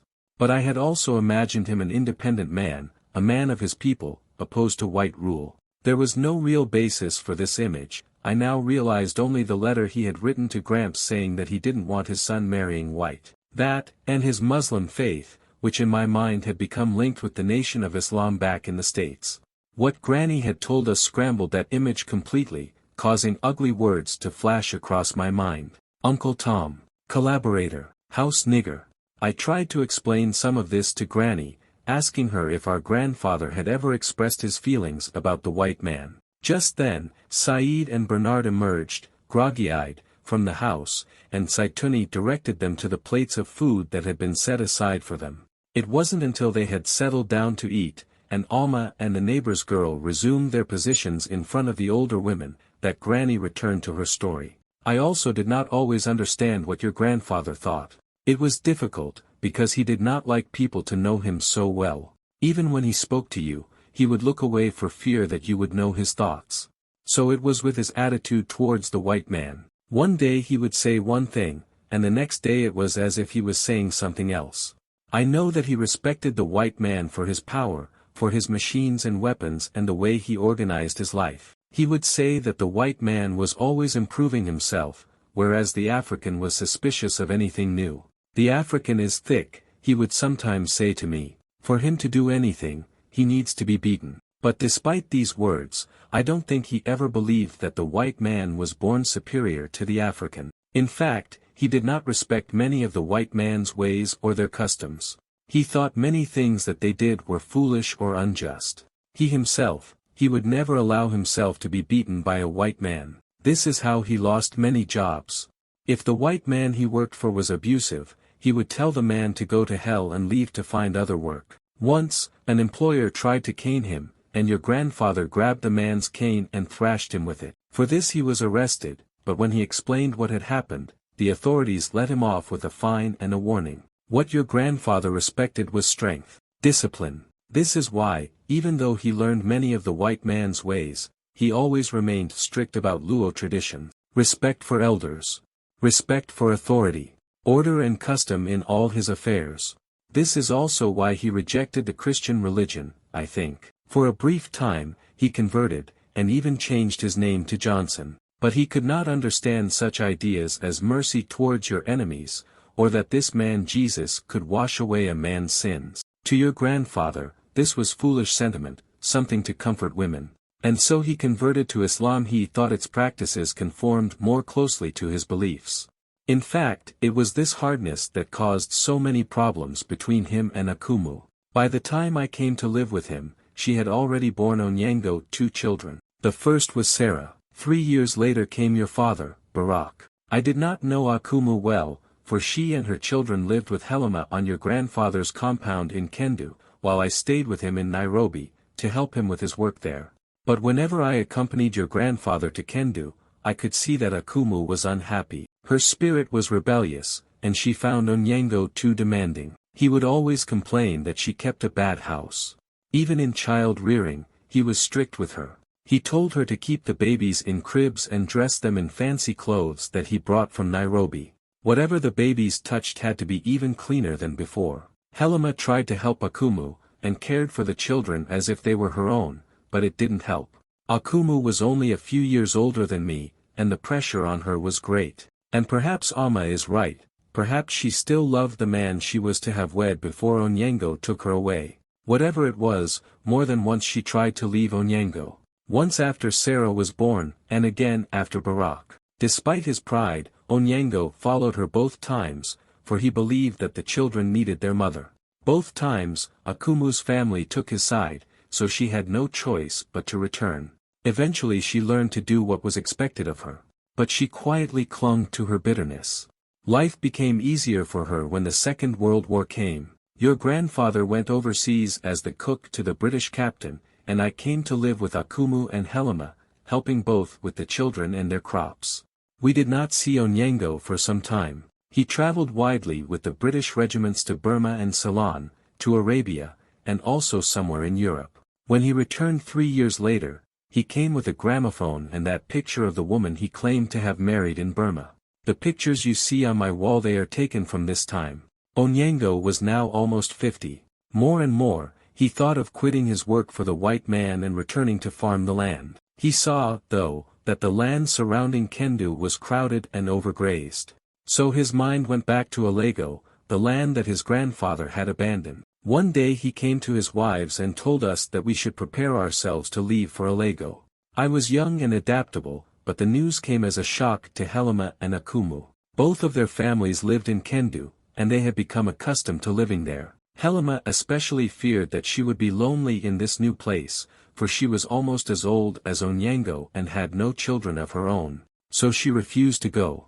Akumu also refused to go at first, but again her family convinced her that she must follow her husband and care for her children. When we arrived in Alego, most of this land that you now see was bush, and life was hard for all of us. But your grandfather had studied modern farming techniques while in Nairobi, and he put his ideas to work. He could make anything grow, and in less than a year he had grown enough crops to sell at market. He smoothed out the earth to make this wide lawn, and cleared the fields where his crops grew high and plentiful. He planted the mango and banana and pawpaw trees that you see today. He even sold most of his cattle because he said that their grazing made the soil poor and caused it to wash away. With this money, he built large huts for Akumu and myself and a hut of his own. He had brought back a crystal set from England that he displayed on a shelf, and on his gramophone he played strange music late into the night. When my first children, Omar and Saituni, were born, he bought them cribs and gowns and separate mosquito nets, just as he had for Barak and Sarah. In the cooking hut, he built an oven in which he baked bread and cakes like you buy in a store. His neighbors in Alego had never seen such things. At first they were suspicious of him and thought he was foolish, especially when he sold his cattle. But soon they came to respect his generosity, as well as what he taught them about farming and herbal medicine. They even came to appreciate his temper, for they discovered that he could protect them from witchcraft. In those days, shamans were consulted often and were widely feared. It was said that they could give you a love potion for the one you desired and other potions that would cause your enemies to fall dead. But your grandfather, because he had traveled widely and read books, didn't believe in such things. He thought they were tricksters who stole people's money. Even now, many in Alego can tell you about the day that a shaman from another province came to kill one of our neighbors. This neighbor had courted a girl from nearby, and the families had agreed that they should be wed. However, another man hungered for this girl, and so the jealous suitor hired a shaman to kill his rival. When our neighbor heard of this plan, he became very afraid, and came to Onyango asking for advice. Your grandfather listened to the man's story, then picked up his panga and a hippo hide whip, and went to wait for the shaman at the foot of the road. Before long, Onyango saw the shaman approaching, carrying a small suitcase of potions in one hand. When the shaman was within shouting distance, your grandfather stood in the center of the road and said, "Go back to where you come from." The shaman didn't know who Onyango was, and made like he was going to pass, but Onyango blocked his way and said, "If you are as powerful as you claim, you must strike me now with lightning. If not, you should run, for unless you leave this village now, I will have to beat you." Again, the shaman made as if he was going to pass, but before he could take another step, Onyango had beaten him to the ground, taken his suitcase, and returned with it to his compound. Well, this was a very serious matter, especially when your grandfather refused to return the shaman's potion. The next day, the council of elders gathered beneath a tree to resolve the dispute, and Onyango and the shaman were both told to appear and state their case. First the shaman stood and told the elders that if Onyango did not return the suitcase at once, a curse would be brought on the entire village. Then Onyango stood, and he repeated what he had said earlier. If this man has strong magic, let him curse me now and strike me dead. The elders leaned away from Onyango, fearful that the spirits might miss their target. But they soon saw that no spirits came. So Onyango turned to the man who had hired the shaman and said, "Go and find yourself a new woman, and let this other woman be with the one to whom she is promised." And to the shaman Onyango said, "Go back to where you came from, because there will be no killings in this place." To these things, all the elders agreed. But they insisted that Onyango must also return the shaman's suitcase, for they did not want to take any chances. Onyango also agreed, and when the meeting was finished, he brought the shaman to his hut. He told me to slaughter a chicken so the shaman could eat, and even gave the shaman money so that his trip to Alago would not have been wasted. But before your grandfather let the shaman leave, he made the man show him the contents of his suitcase and explain the properties of every potion, so that he would know all the tricks that the shaman performed. Even if Onyango had used one of these potions on Akumu, I don't think he could have made her happy. No matter how much he beat her, she would argue with him. She was also proud and scornful of me, and often refused to help in the household chores. She had a third child named Alma, like this one sitting here, and as she nursed this new baby, she secretly planned her escape. One night, when Sarah was 12 and Barak was 9, she made her move. She woke up Sarah and said that she was running away to Kendu. She told Sarah that it was too difficult a journey for children to make at night, but said that they should follow her as soon as they were older. Then she disappeared with her baby into the darkness. When Onyango found out what had happened, he was furious. At first he thought he should finally let Akumu go, but when he saw that Barak and Sarah were still young, and that even I, with 2 children of my own, was little more than a girl, he again went to Akumu's family in Kendu and asked that she be returned. But this time the family refused. In fact, they had already accepted dowry for Akumu's remarriage to another man, and together Akumu and her new husband had left for Tanganyika. There was nothing Onyango could do, so he returned to Alago. He said to himself, "It does not matter," and he told me that I was now the mother of all his children. Neither he nor I knew of Akumu's last visit to Sarah. But Sarah had remembered her mother's instructions, and only a few weeks passed before she woke up Barak in the middle of the night, just as her mother had done to her. She told Barak to be quiet, helped him get dressed, and together they began to walk down the road to Kendu. I still wonder that they both survived. They were gone for almost 2 weeks, walking many miles each day, hiding from those who passed them on the road, sleeping in fields and begging for food. Not far from Kendu, they became lost, and a woman finally saw them and took pity on them, for they were filthy and almost starved. The woman took them in and fed them, and asked them their names, and when she realized who they were she sent for your grandfather. And when Onyango came to get them, and saw how badly they looked, this is the only time that anyone ever saw him cry.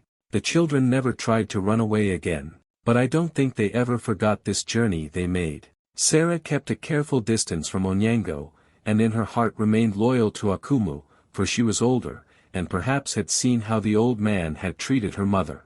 I believe she also resented me for taking her mother's place. Barak reacted differently. He could not forgive his abandonment, and acted as if Akumu didn't exist. He told everyone that I was his mother, and although he would send Akumu money when he became a man, to the end of his life he would always act coldly towards her. The strange thing was that in many ways Sarah was most like her father in personality, strict, hardworking, easy to anger. Whereas Barak was wild and stubborn like Akumu. But of course such things one does not see in oneself. As you might expect, Onyango was very strict with his children. He worked them hard, and would not allow them to play outside the compound, because he said other children were filthy and ill-mannered. Whenever Onyango went away, I would ignore these instructions, because children must play with other children, just as they must eat and sleep. But I would never tell your grandfather what I did, and I would have to scrub the children clean before your grandfather came home. This was not easy, especially with Barak. That boy was so mischievous. In Onyango's presence, he appeared well-mannered and obedient, and never answered back when his father told him to do something. But behind the old man's back, Barak did as he pleased. When Onyango was away on business, Barak would take off his proper clothes and go off with other boys to wrestle or swim in the river, to steal the fruit from the neighbors' trees or ride their cows.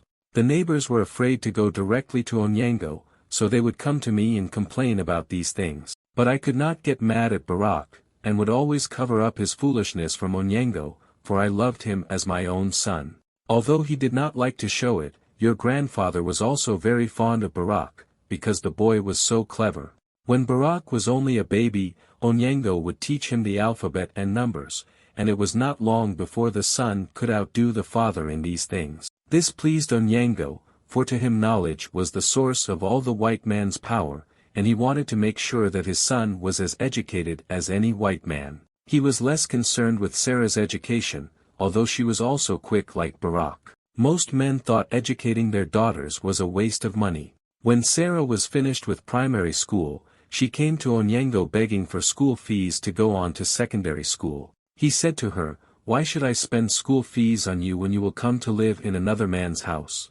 Go help your mother and learn how to be a proper wife." This created more friction between Sarah and her younger brother, especially because she knew that Barak was not always serious about his studies. Everything came too easily to him. At first he went to the mission school nearby, but he came back after the first day and told his father that he could not study there because his class was taught by a woman and he knew everything she had to teach him. This attitude he had learned from his father, so Onyango could say nothing. The next closest school was 6 miles away, and I began to walk him to this school every morning. His teacher there was a man, but Barak discovered this didn't solve his problems. He always knew the answers, and sometimes would even correct the teacher's mistakes before the whole class. The teacher would scold Barak for his insolence, but Barak would refuse to back down. This caused Barak many canings at the hand of the headmaster, but it also might have taught him something, because the next year, when he switched to a class with a woman teacher, I noticed that he didn't complain. Still, he was bored with school, and when he became older, he would stop going to school altogether for weeks at a time. A few days before exams, he would find a classmate and read through the lesson. He could sit down and teach himself everything in just a few days, and when the marks came in, he would always be first. The few times he did not come in first, he came to me in tears, for he was so used to being the best. But this happened only once or twice. Usually he would come home laughing and boasting of his cleverness.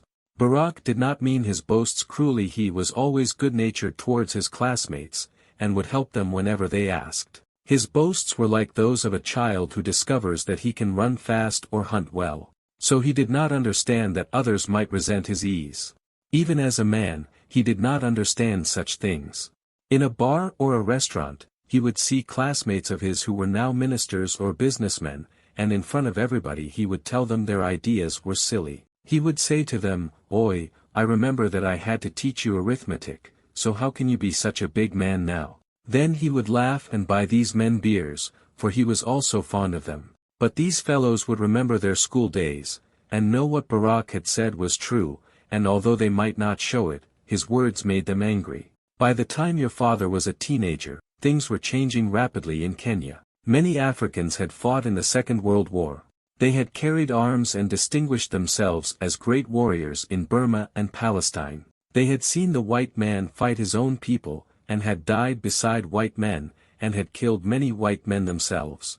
They had learned that an African could work the white man's machines and had met blacks from America who flew airplanes and performed surgery. When they returned to Kenya, they were eager to share this new knowledge and were no longer satisfied with the white man's rule. People began to talk about independence. Meetings and demonstrations were held, and petitions were presented to the administration complaining about land confiscation and the power of chiefs to commission free labor for government projects. Even Africans who had been educated in mission schools now rebelled against their home churches and accused whites of distorting Christianity to demean everything African. As before, most of this activity centered in Kikuyuland, for that tribe bore the white man's yoke most heavily. But the Luo, too, were oppressed, a main source of forced labor. Men in our area began to join the Kikuyu in demonstrations. And later, when the British declared their emergency, many men were detained, some never to be seen again. Like other boys, your father would be influenced by the early talk of independence, and he would come home from school talking about the meetings he had seen. Your grandfather agreed with many of the demands of the early parties like KANU, but he remained skeptical that the independence movement would lead to anything, because he thought Africans could never win against the white man's army. How can the African defeat the white man, he would tell Barack, when he cannot even make his own bicycle? And he would say that the African could never win against the white man because the black man only wanted to work with his own family or clan, while all white men worked to increase their power. The white man alone is like an ant, Onyango would say. He can be easily crushed. But like an ant, the white man works together. His nation, his business, these things are more important to him than himself. He will follow his leaders and not question orders.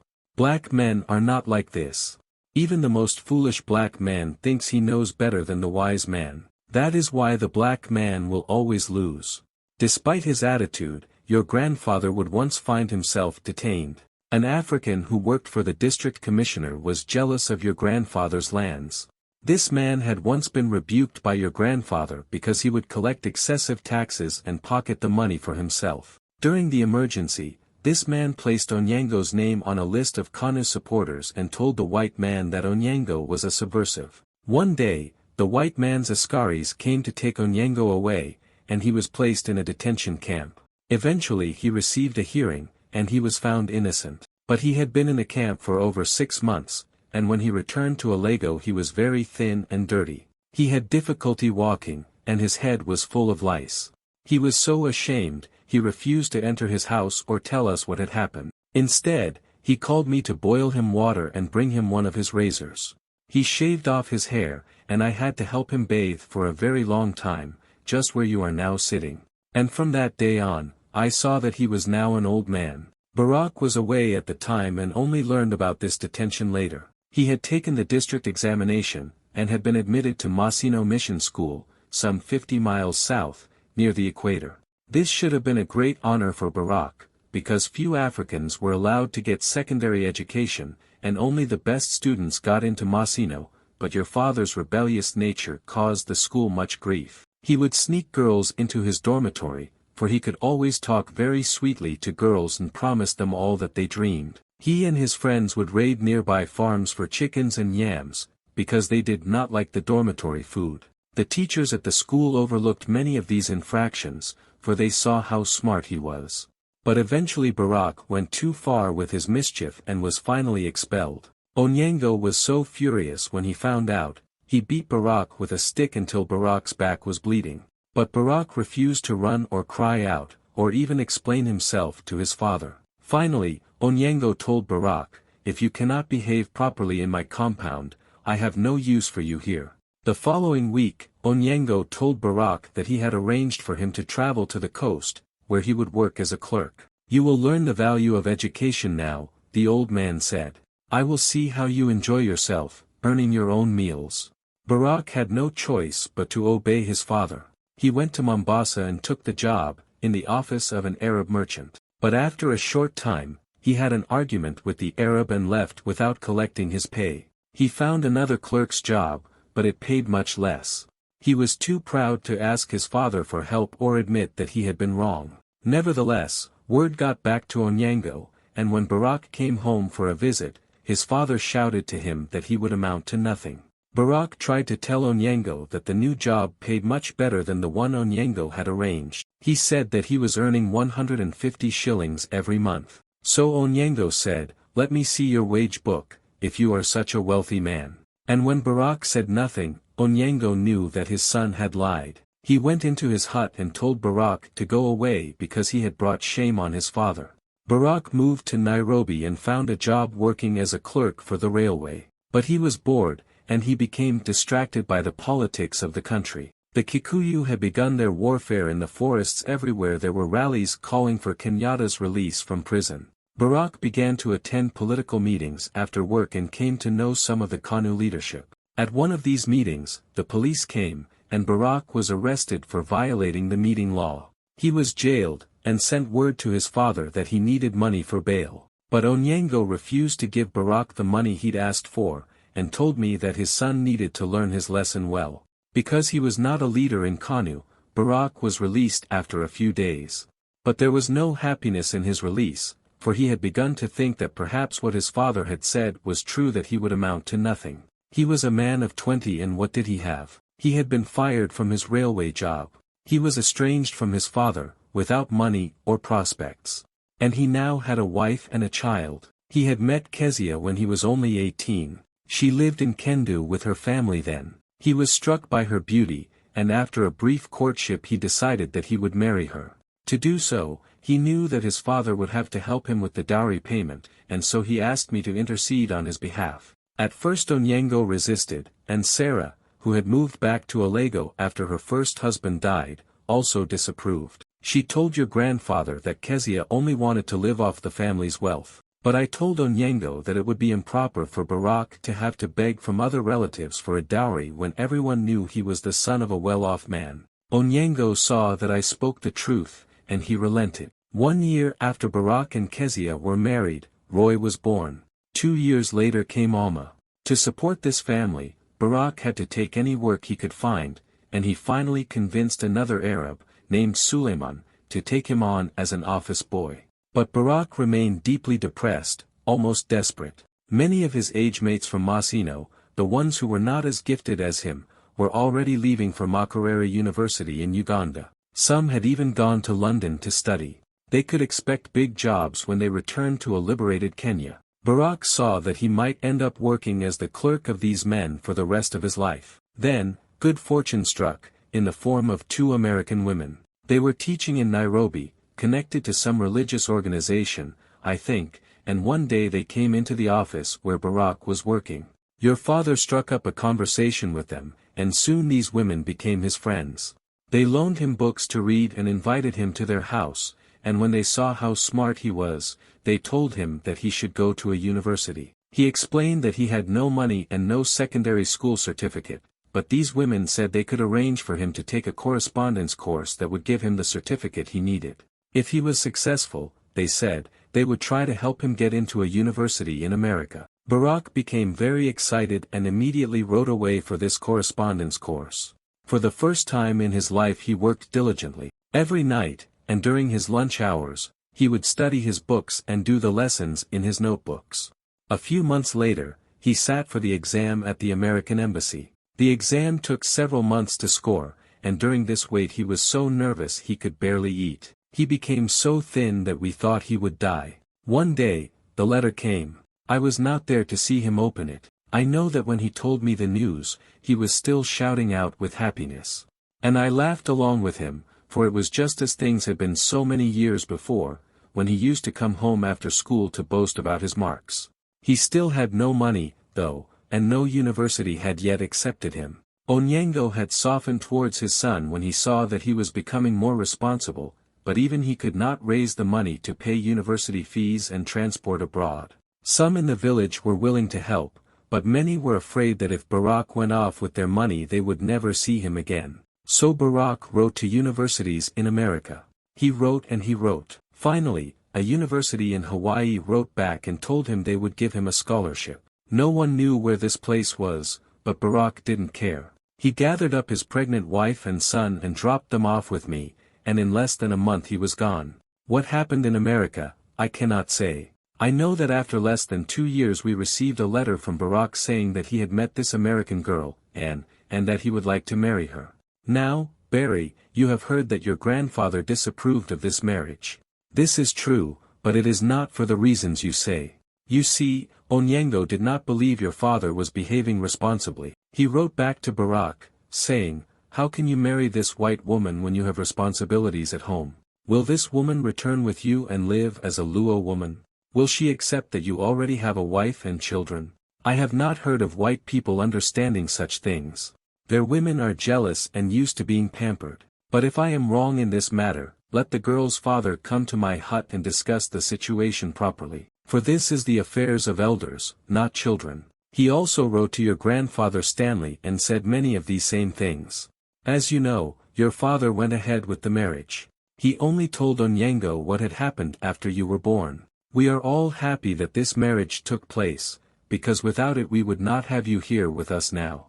But your grandfather was very angry at the time, and threatened to have Barak's visa revoked. And because he had lived with white people, perhaps Onyango did understand the white people's customs better than Barak did. For when Barak finally returned to Kenya, we discovered that you and your mother had stayed behind, just as Onyango had warned. Soon after Barak came, a white woman arrived in Kisumu looking for him. At first we thought this must be your mother, and Barak had to explain that this was a different woman, Ruth. He said that he had met her at Harvard and that she had followed him to Kenya without his knowledge. Your grandfather didn't believe this story and thought that again Barak had disobeyed him, but I wasn't so sure, for, in fact, Barak did seem reluctant to marry Ruth at first.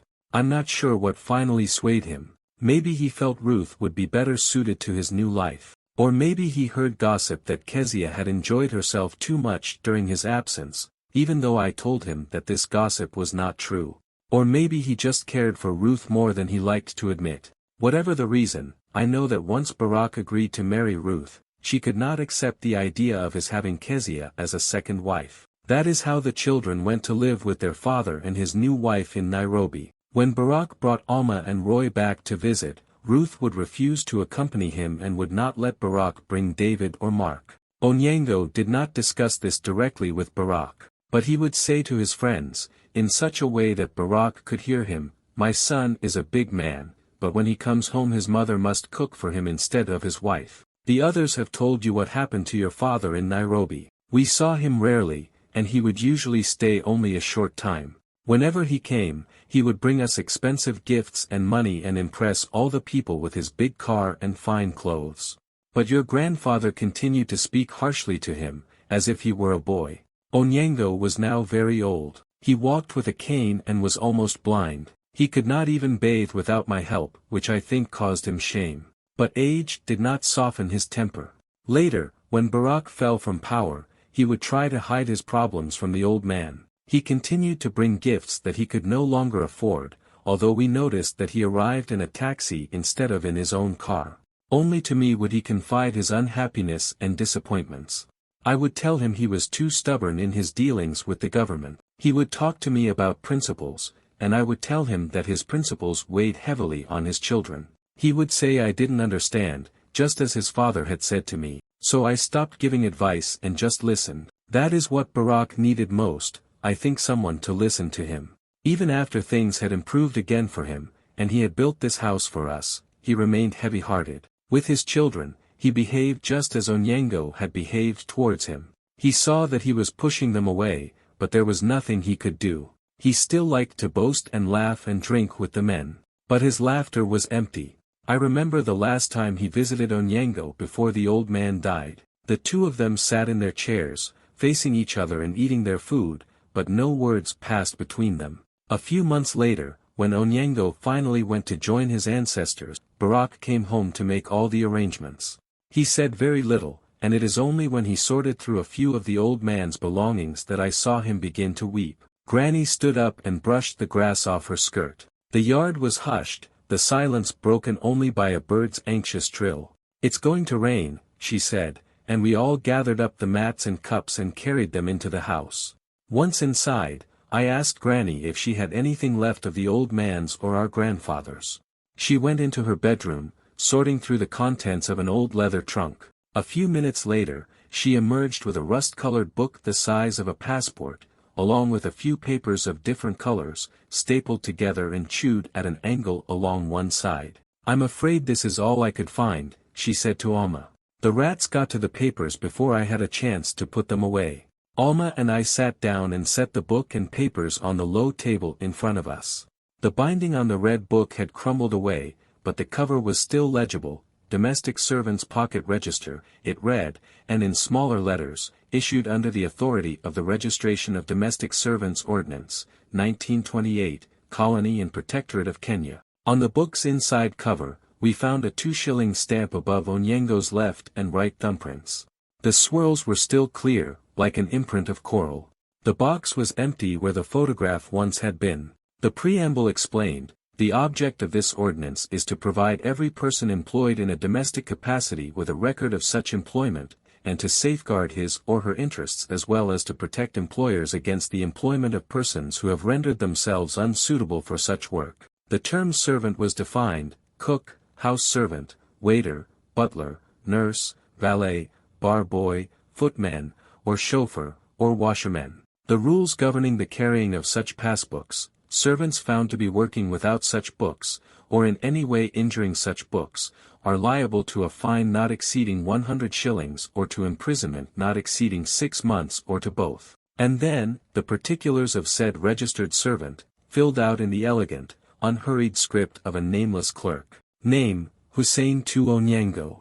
Native Registration Ordinance No. RWLANBI 097-6717. Race or tribe: Jaluo. Usual place of residence when not employed: Kisumu. Sex: M.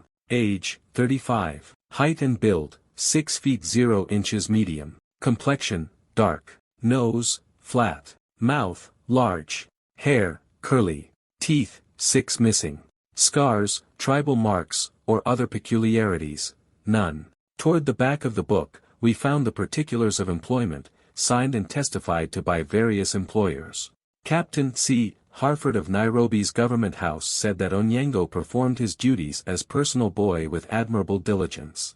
Mr. A. G. Dixon found his cooking excellent. He can read and write English and follows any recipes. Apart from other things, his pastries are excellent. He no longer needed Onyango's services since I am no longer on safari. Dr. H. H. Sherry suggested that Onyango is a capable cook, but the job is not big enough for him. On the other hand, Mr. Arthur W. H. Cole of the East Africa Survey Group says that after a week on the job, Onyango was found to be unsuitable and certainly not worth 60 shillings per month. We moved to the stack of letters. They were from our father, addressed to various universities in the States. There were more than 30 of them, to the presidents of Morgan State, Santa Barbara Junior College, San Francisco State. Dear President Calhoun, one letter began: I have heard of your college from Mrs. Helen Roberts of Palo Alto, California, who is now in Nairobi here. Mrs. Roberts, knowing how much desirous I am to further my studies in the United States of America, has asked me to apply to your esteemed college for admission.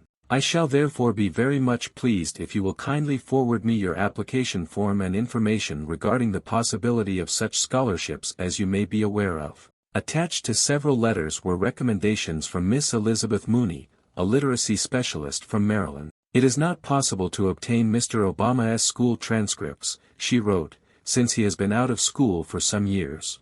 However, she expressed confidence in our father's talents, noting that she had observed him making use of algebra and geometry. She added that there was a great need in Kenya for capable and dedicated teachers and that, given Mr. Obama's desire to be of service to his country, he should be given a chance, perhaps on a one-year basis. This was it, I thought to myself. My inheritance. I rearranged the letters in a neat stack and set them under the registry book. Then I went out into the backyard. Standing before the 2 graves, I felt everything around me: the cornfields, the mango tree, the sky closing in, until I was left with only a series of mental images. Granny's stories come to life. I see my grandfather, standing before his father's hut, a wiry, grim-faced boy, almost ridiculous in his oversized trousers and his buttonless shirt. I watch his father turn away from him and hear his brothers laugh. I feel the heat pour down his brow, the knots forming in his limbs, the sudden jump in his heart. And as his figure turns and starts back down the road of red earth, I know that for him the path of his life is now altered irreversibly, completely. He will have to reinvent himself in this arid, solitary place. Through force of will, he will create a life out of the scraps of an unknown world, and the memories of a world rendered obsolete. And yet, as he sits alone in a freshly scrubbed hut, an old man now with milky eyes, I know that he still hears his father and brothers laughing behind him. He still hears the clipped voice of a British captain, explaining for the third and last time the correct proportion of tonic to gin.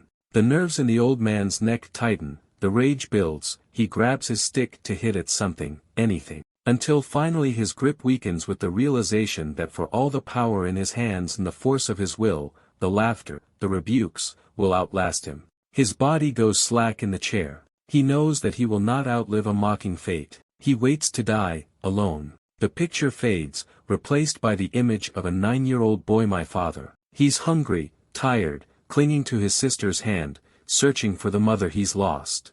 The hunger is too much for him, the exhaustion too great, until finally the slender line that holds him to his mother snaps, sending her image to float down, down into the emptiness. The boy starts to cry, he shakes off his sister's hand. He wants to go home, he shouts, back to his father's house.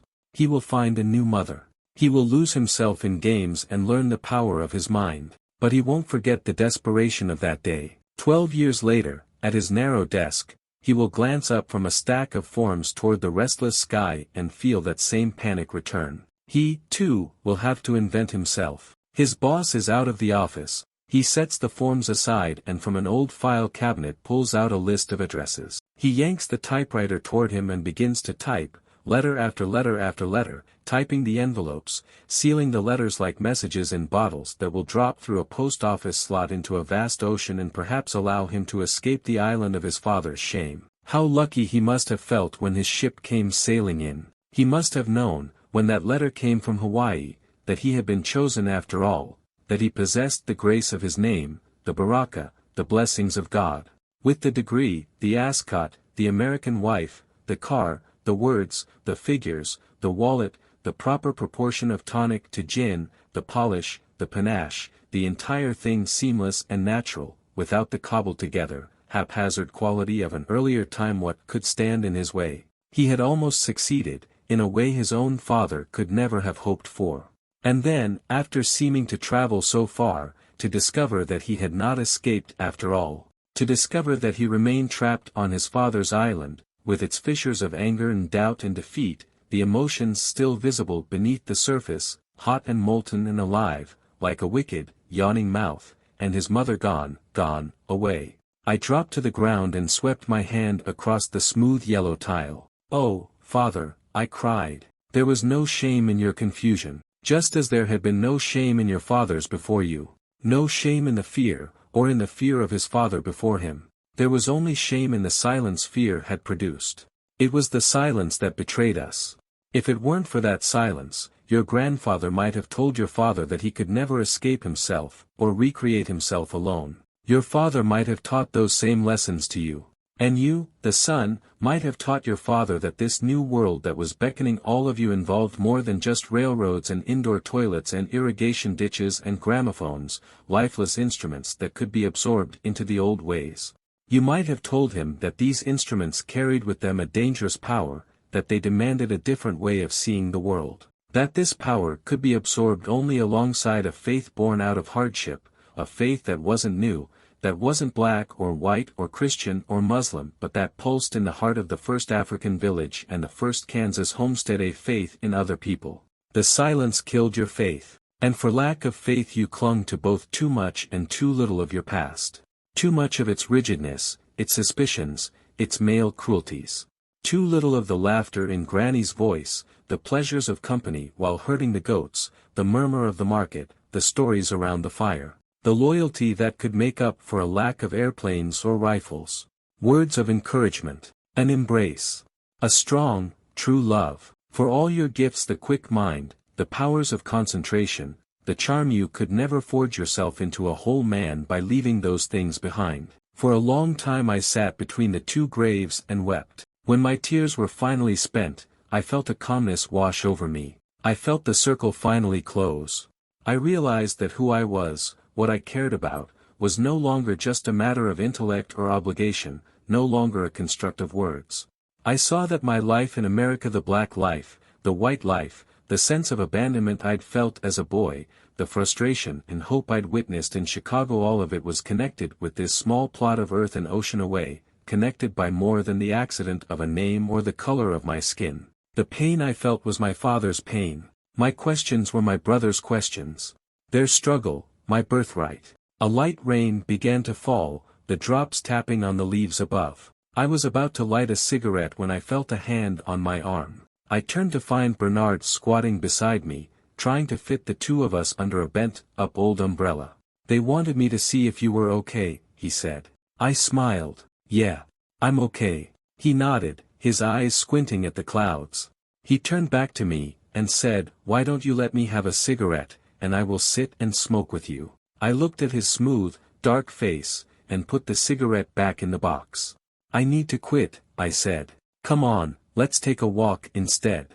We stood up and started toward the entrance to the compound. The young boy, Godfrey, was standing beside the cooking hut, one leg propped like a crane's against the mud wall. He looked at us and offered a tentative smile. "Come on," Bernard said, waving to the boy. "You can walk with us." And so the three of us made our way over the widening dirt road, picking at leaves that grew along the way, watching the rain blow down across the several valleys. Epilogue. I remained in Kenya for 2 more weeks. We all returned to Nairobi and there were more dinners, more arguments, more stories. Granny stayed in Alma's apartment, and each night I fell asleep to their whispering voices.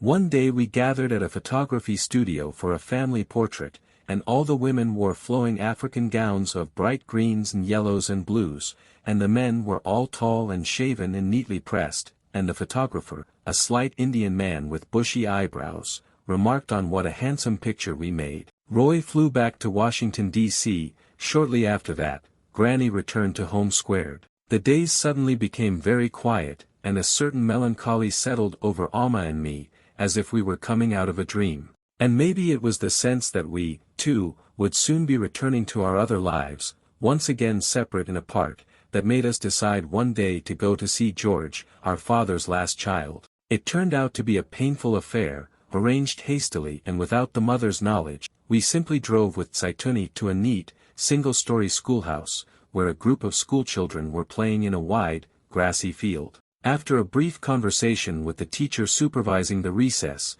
Toni led one of the children over to us. He was a handsome, round-headed boy with a wary gaze. Toni leaned down and pointed at Alma and me. "This is your sister," she said to the boy, "who used to play with you on her knee. This is your brother, who has come all the way from America to see you."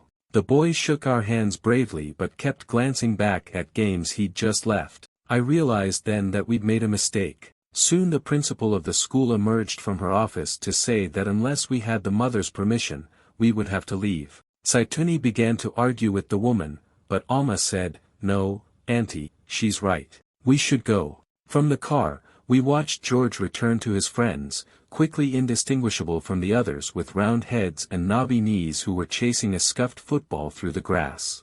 I found myself suddenly remembering then my first meeting with the old man, the fear and discomfort that his presence had caused me, forcing me for the first time to consider the mystery of my own life. And I took comfort in the fact that perhaps one day, when he was older, George, too, might want to know who his father had been, and who his brothers and sisters were, and that if he ever came to me I would be there for him, to tell him the story I knew. That evening, I asked Alma if she knew of any good books on the Luo, and she suggested we go visit a former history teacher of hers, a tall, willowy woman named Dr. Rukia Otero, who had been a friend of the old man's. When we arrived at her house, Dr. Otero was about to sit down for dinner, and she insisted that we join her. Over a meal of tilapia and ugali, the professor insisted I call her Rukia, then asked me about my impressions of the country. Had I been disappointed?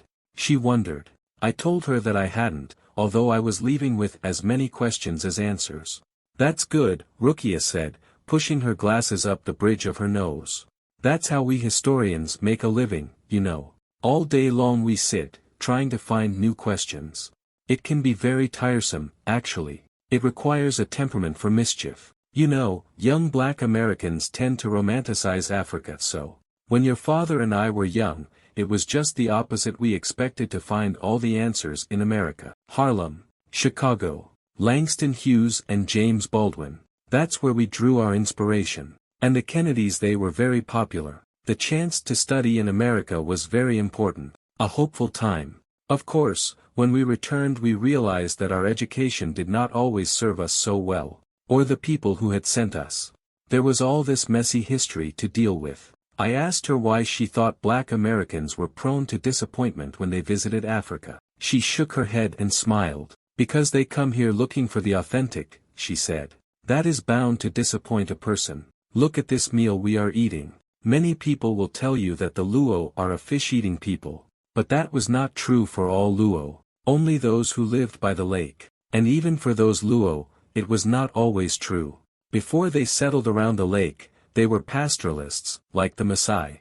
Now, if you and your sister behave yourself and eat a proper share of this food, I will offer you tea. Kenyans are very boastful about the quality of their tea, you notice.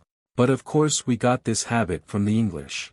Our ancestors did not drink such a thing. Then there's the spices we used to cook this fish. They originally came from India, or Indonesia. So even in this simple meal, you will find it very difficult to be authentic, although the meal is certainly African. Rukia rolled a ball of ugali in her hand and dipped it into her stew. You can hardly blame black Americans, of course, for wanting an unblemished past. After the cruelties they've suffered still suffer, from what I read in the newspapers. They're not unique in this desire. The European wants the same thing. The Germans, the English, they all claim Athens and Rome as their own, when, in fact, their ancestors helped destroy classical culture. But that happened so long ago, so their task is easier. In their schools, you rarely hear about the misery of European peasants throughout most of recorded history. The corruption and exploitation of the Industrial Revolution, the senseless tribal wars. It's shameful how the Europeans treated their own, much less colored peoples. So this idea about a golden age in Africa, before the white man came, seems only natural. A corrective, Alma said. Truth is usually the best corrective, Rukia said with a smile. You know, sometimes I think the worst thing that colonialism did was cloud our view of our past. Without the white man, we might be able to make better use of our history. We might look at some of our former practices and decide they are worth preserving. Others, we might grow out of. Unfortunately, the white man has made us very defensive. We end up clinging to all sorts of things that have outlived their usefulness. Polygamy, collective land ownership. These things worked well in their time, but now they most often become tools for abuse. By men, by governments. And yet, if you say these things, you have been infected by Western ideology. So how should we adapt? Alma said.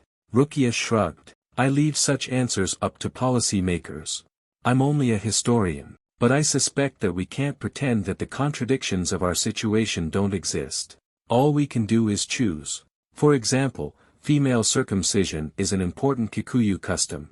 With the Maasai also. To a modern sensibility, it is barbaric. Perhaps we could arrange to have all these operations performed in hospitals and cut down on the death rate. Keep the bleeding to a minimum. But you cannot really have half a circumcision. This leaves no one satisfied, so we must choose. The same is true of the rule of law, the notion of independent inquiry. These things may conflict with tribal loyalties. You cannot have rule of law and then exempt certain members of your clan. What to do? Again you choose. If you make the wrong choice, then you learn from your mistakes. You see what works. I licked my fingers and washed my hands. But isn't there anything left that is truly African? Ah, that's the thing, isn't it? Rukia said. There does seem to be something different about this place. I don't know what it is. Perhaps the African, having traveled so far so fast, has a unique perspective on time. Or maybe it is that we have known more suffering than most. Maybe it's just the land. I don't know. Maybe I am also the romantic. I know that I cannot stay away from here too long. People still talk to each other here. When I visit the States, it seems a very lonely place. Suddenly, all the lights in the house went out. Rukia's side blackouts were becoming more common, she said, and I handed her my lighter to light the candles she kept on the mantelpiece.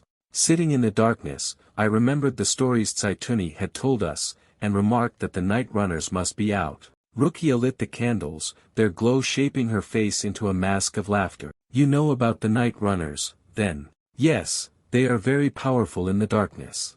There used to be many in our area, back home.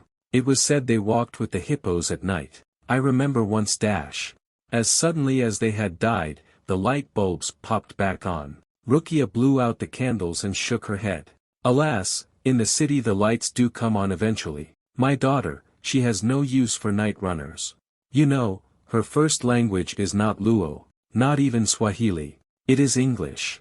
When I listen to her talk with her friends, it sounds like gibberish to me. They take bits and pieces of everything English, Swahili, German, Luo. Sometimes, I get fed up with this. Learn to speak one language properly, I tell them. Rukia laughed to herself. But I am beginning to resign myself, there's nothing really to do. They live in a mixed-up world. It's just as well, I suppose.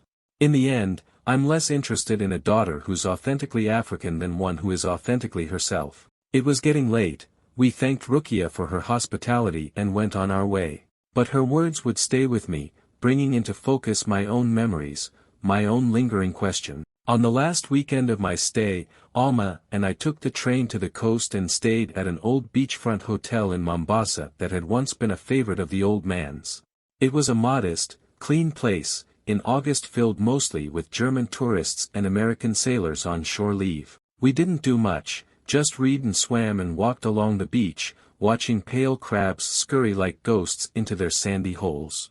The following day we visited Mombasa's old town and climbed the worn stairs of Fort Jesus, first built by the Portuguese to consolidate control of trade routes along the Indian Ocean, later overrun by the swift Omani fleets, later still a beachhead for the British as they moved inland in search of ivory and gold, now an empty casing of stone, its massive walls peeling like papier M and #226. CH and #233. In strips of pale orange and green and rose, its dormant cannons pointing out to a tranquil sea, where a lone fisherman cast out his net. On the way back to Nairobi, Alma and I decided to splurge, buying tickets on a bus line that actually assigned seats.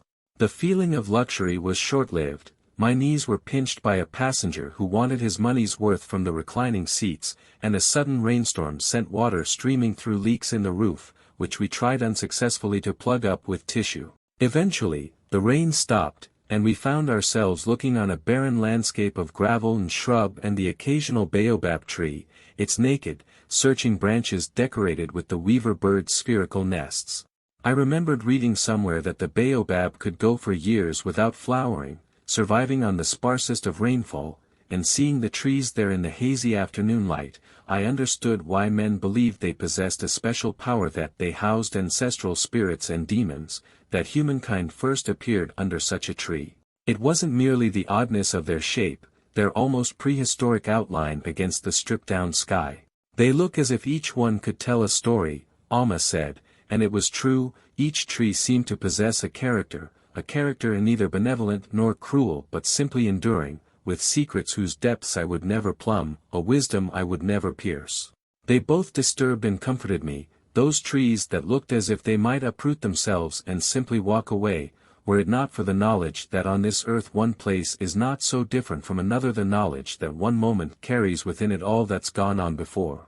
It's been 6 years since that first trip to Kenya, and much in the world has changed. For me, it's been a relatively quiet period, less a time of discovery than of consolidation, of doing the things that we tell ourselves we finally must do to grow up. I went to Harvard Law School, spending most of 3 years in poorly lit libraries, poring through cases and statutes. The study of law can be disappointing at times, a matter of applying narrow rules and arcane procedure to an uncooperative reality, a sort of glorified accounting that serves to regulate the affairs of those who have power and that all too often seeks to explain, to those who do not, the ultimate wisdom and justness of their condition. But that's not all the law is. The law is also memory. The law also records a long-running conversation, a nation arguing with its conscience. We hold these truths to be self-evident. In those words, I hear the spirit of Douglas and Delaney, as well as Jefferson and Lincoln, the struggles of Martin and Malcolm and unheralded marchers to bring these words to life. I hear the voices of Japanese families interned behind barbed wire, young Russian Jews cutting patterns in Lower East Side sweatshops, Dust Bowl farmers loading up their trucks with the remains of shattered lives. I hear the voices of the people in Altgeld Gardens, and the voices of those who stand outside this country's borders, the weary, hungry bands crossing the Rio Grande. I hear all of these voices clamoring for recognition, all of them asking the very same questions that have come to shape my life, the same questions that I sometimes, late at night, find myself asking the old man. What is our community, and how might that community be reconciled with our freedom? How far do our obligations reach? How do we transform mere power into justice, mere sentiment into love? The answers I find in law books don't always satisfy me. For every Brown versus Board of Education I find a score of cases where conscience is sacrificed to expedience or greed. And yet, in the conversation itself, in the joining of voices, I find myself modestly encouraged, believing that so long as the questions are still being asked, what binds us together might somehow, ultimately, prevail. That faith, so different from innocence, can sometimes be hard to sustain. Upon my return to Chicago, I would find the signs of decay accelerated throughout the South Side, the neighborhood shabbier, the children edgier and less restrained, more middle-class families heading out to the suburbs, the jails bursting with glowering youth, my brothers without prospects. All too rarely do I hear people asking just what it is that we've done to make so many children's hearts so hard, or what collectively we might do to right their moral compass, what values we must live by. Instead, I see us doing what we've always done, pretending that these children are somehow not our own. I try to do my small part in reversing this tide. In my legal practice, I work mostly with churches and community groups, men and women who quietly build grocery stores and health clinics in the inner city, and housing for the poor.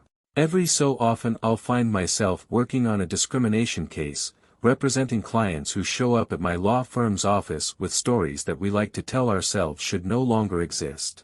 Most of these clients are slightly embarrassed by what's happened to them, as are the white coworkers who agree to testify on their behalf. No one wants to be known as a troublemaker. And yet at some point both plaintiff and witness decide that a principle is at stake, that despite everything that has happened, those words put to paper over 200 years ago must mean something after all. Black and white, they make their claim on this community we call America. They choose our better history. I think I've learned to be more patient these past few years, with others as well as myself. If so, it's one of several improvements in my character that I attribute to my wife, Michelle. She's a daughter of the South Side, raised in one of those bungalow-style houses that I spent so many hours visiting during my first year in Chicago. She doesn't always know what to make of me. She worries that, like Gramps and the old man, I am something of a dreamer. Indeed, in her eminent practicality and Midwestern attitudes, she reminds me not a little of Toot. I remember how, the first time I took her back to Hawaii, Gramps nudged my ribs and said Michelle was quite a looker. Toot, on the other hand, described my bride-to-be as a very sensible girl, which Michelle understood to be my grandmother's highest form of praise. After our engagement, I took Michelle to Kenya to meet the other half of my family. She was an immediate success there as well, in part because the number of Luo words in her vocabulary very soon surpassed mine. We had a fine time in Alago, helping Alma on a film project of hers, listening to more of Granny's stories, meeting relatives I'd missed the first time around. Away from the countryside, though, life in Kenya seemed to have gotten harder. The economy had worsened, with a corresponding rise in corruption and street crime. The case of the old man's inheritance remained unresolved, and Sarah and Kezia were still not on speaking terms. Neither Bernard, nor Abo, nor Saeed had yet found steady work, although they remained hopeful. They were talking about learning how to drive, perhaps purchasing a used Matatu together. We tried again to see George, our youngest brother, and were again unsuccessful. And Billy, the robust, gregarious cousin I'd first met in Kenda Bay, had been stricken with AIDS. He was emaciated when I saw him, prone to nodding off in the middle of conversations. He seemed calm, though, and happy to see me, and asked that I send him a photograph of the two of us during better days. He died in his sleep before I could send it. There were other deaths that year. Michelle's father, as good and decent a man as I've ever known, died before he could give his daughter away. Gramps died a few months later, after a prolonged bout with prostate cancer. As a World War II veteran, he was entitled to be interred at Punchbowl National Cemetery, on a hill overlooking Honolulu. It was a small ceremony with a few of his bridge and golf partners in attendance, a 3-gun salute, and a bugle playing taps. Despite these heartaches, Michelle and I decided to go ahead with our wedding plans. Reverend Jeremiah A. Wright, Jr., performed the service in the sanctuary of Trinity United Church of Christ, on 95th and Parnell. Everyone looked very fine at the reception, my new aunts admiring the cake, my new uncles admiring themselves in their rented tuxedos. Johnny was there, sharing a laugh with Jeff and Scott, my old friends from Hawaii, and Hassan, my roommate from college. So were Angela, Shirley, and Mona, who told my mother what a fine job she'd done raising me. "You don't know the half of it," my mother replied with a laugh. I watched Maya politely fending off the advances of some brothers who thought they were slick but who were, in fact, much too old for her and should have known better. But when I started to grumble, Michelle told me to relax, my little sister could handle herself. She was right, of course. I looked at my baby sister and saw a full-grown woman, beautiful and wise and looking like a Latin countess with her olive skin and long black hair and black bridesmaid's gown. Alma was standing beside her, looking just as lovely, although her eyes were a little puffy. To my surprise, she was the only one who cried during the ceremony. When the band started to play, the two of them sought out the protection of Michelle's 5- and 6-year-old cousins, who impressively served as our official ring-bearers. Watching the boys somberly lead my sisters out onto the dance floor, I thought they looked like young African princes in their little Kent cloth caps and matching cummerbunds and wilted bow ties. The person who made me proudest of all, though, was Roy. Actually, now we call him Abongo, his Luo name, for 2 years ago he decided to reassert his African heritage. He converted to Islam, and has sworn off pork and tobacco and alcohol. He still works at his accounting firm, but talks about moving back to Kenya once he has enough money. In fact, when we saw each other in Home Squared, he was busy building a hut for himself and his mother, away from our grandfather's compound, in accordance with Luo tradition. He told me then that he had moved forward with his import business and hoped it would soon pay enough to employ Bernard and Abo full-time. And when we went together to stand by the old man's grave, I noticed there was finally a plaque where the bare cement had been. Abongo's new lifestyle has left him lean and clear-eyed, and at the wedding, he looked so dignified in his black African gown with white trim and matching cap that some of our guests mistook him for my father. He was certainly the older brother that day, talking me through prenuptial jitters, patiently telling me for the 5th and 6th time that yes, he still had the ring, nudging me out the door with the observation that if I spent any more time in front of the mirror it wouldn't matter how I looked because we were sure to be late. Not that the changes in him are without tension. He's prone to make lengthy pronouncements on the need for the black man to liberate himself from the poisoning influences of European culture, and scolds Alma for what he calls her European ways. The words he speaks are not fully his own, and in his transition he can sometimes sound stilted and dogmatic. But the magic of his laughter remains, and we can disagree without rancor. His conversion has given him solid ground to stand on, a pride in his place in the world. From that base I see his confidence building. He begins to venture out and ask harder questions. He starts to slough off the formulas and slogans and decides what works best for him. He can't help himself in this process, for his heart is too generous and full of good humor, his attitude toward people too gentle and forgiving, to find simple solutions to the puzzle of being a black man. Toward the end of the wedding, I watched him grinning widely for the video camera, his long arms draped over the shoulders of my mother and Toot, whose heads barely reached the height of his chest. Brother, he said to me as I walked up to the 3 of them. It looks like I have 2 new mothers now. Toot patted him on the back. And we have a new son, she said, although when she tried to say, Abongo, her Kansas tongue mangled it hopelessly. My mother's chin started to tremble again, and Abongo lifted up his glass of fruit punch for a toast. To those who are not here with us, he said. And to a happy ending, I said. We dribbled our drinks onto the checkered tile floor. And for that moment, at least, I felt like the luckiest man alive.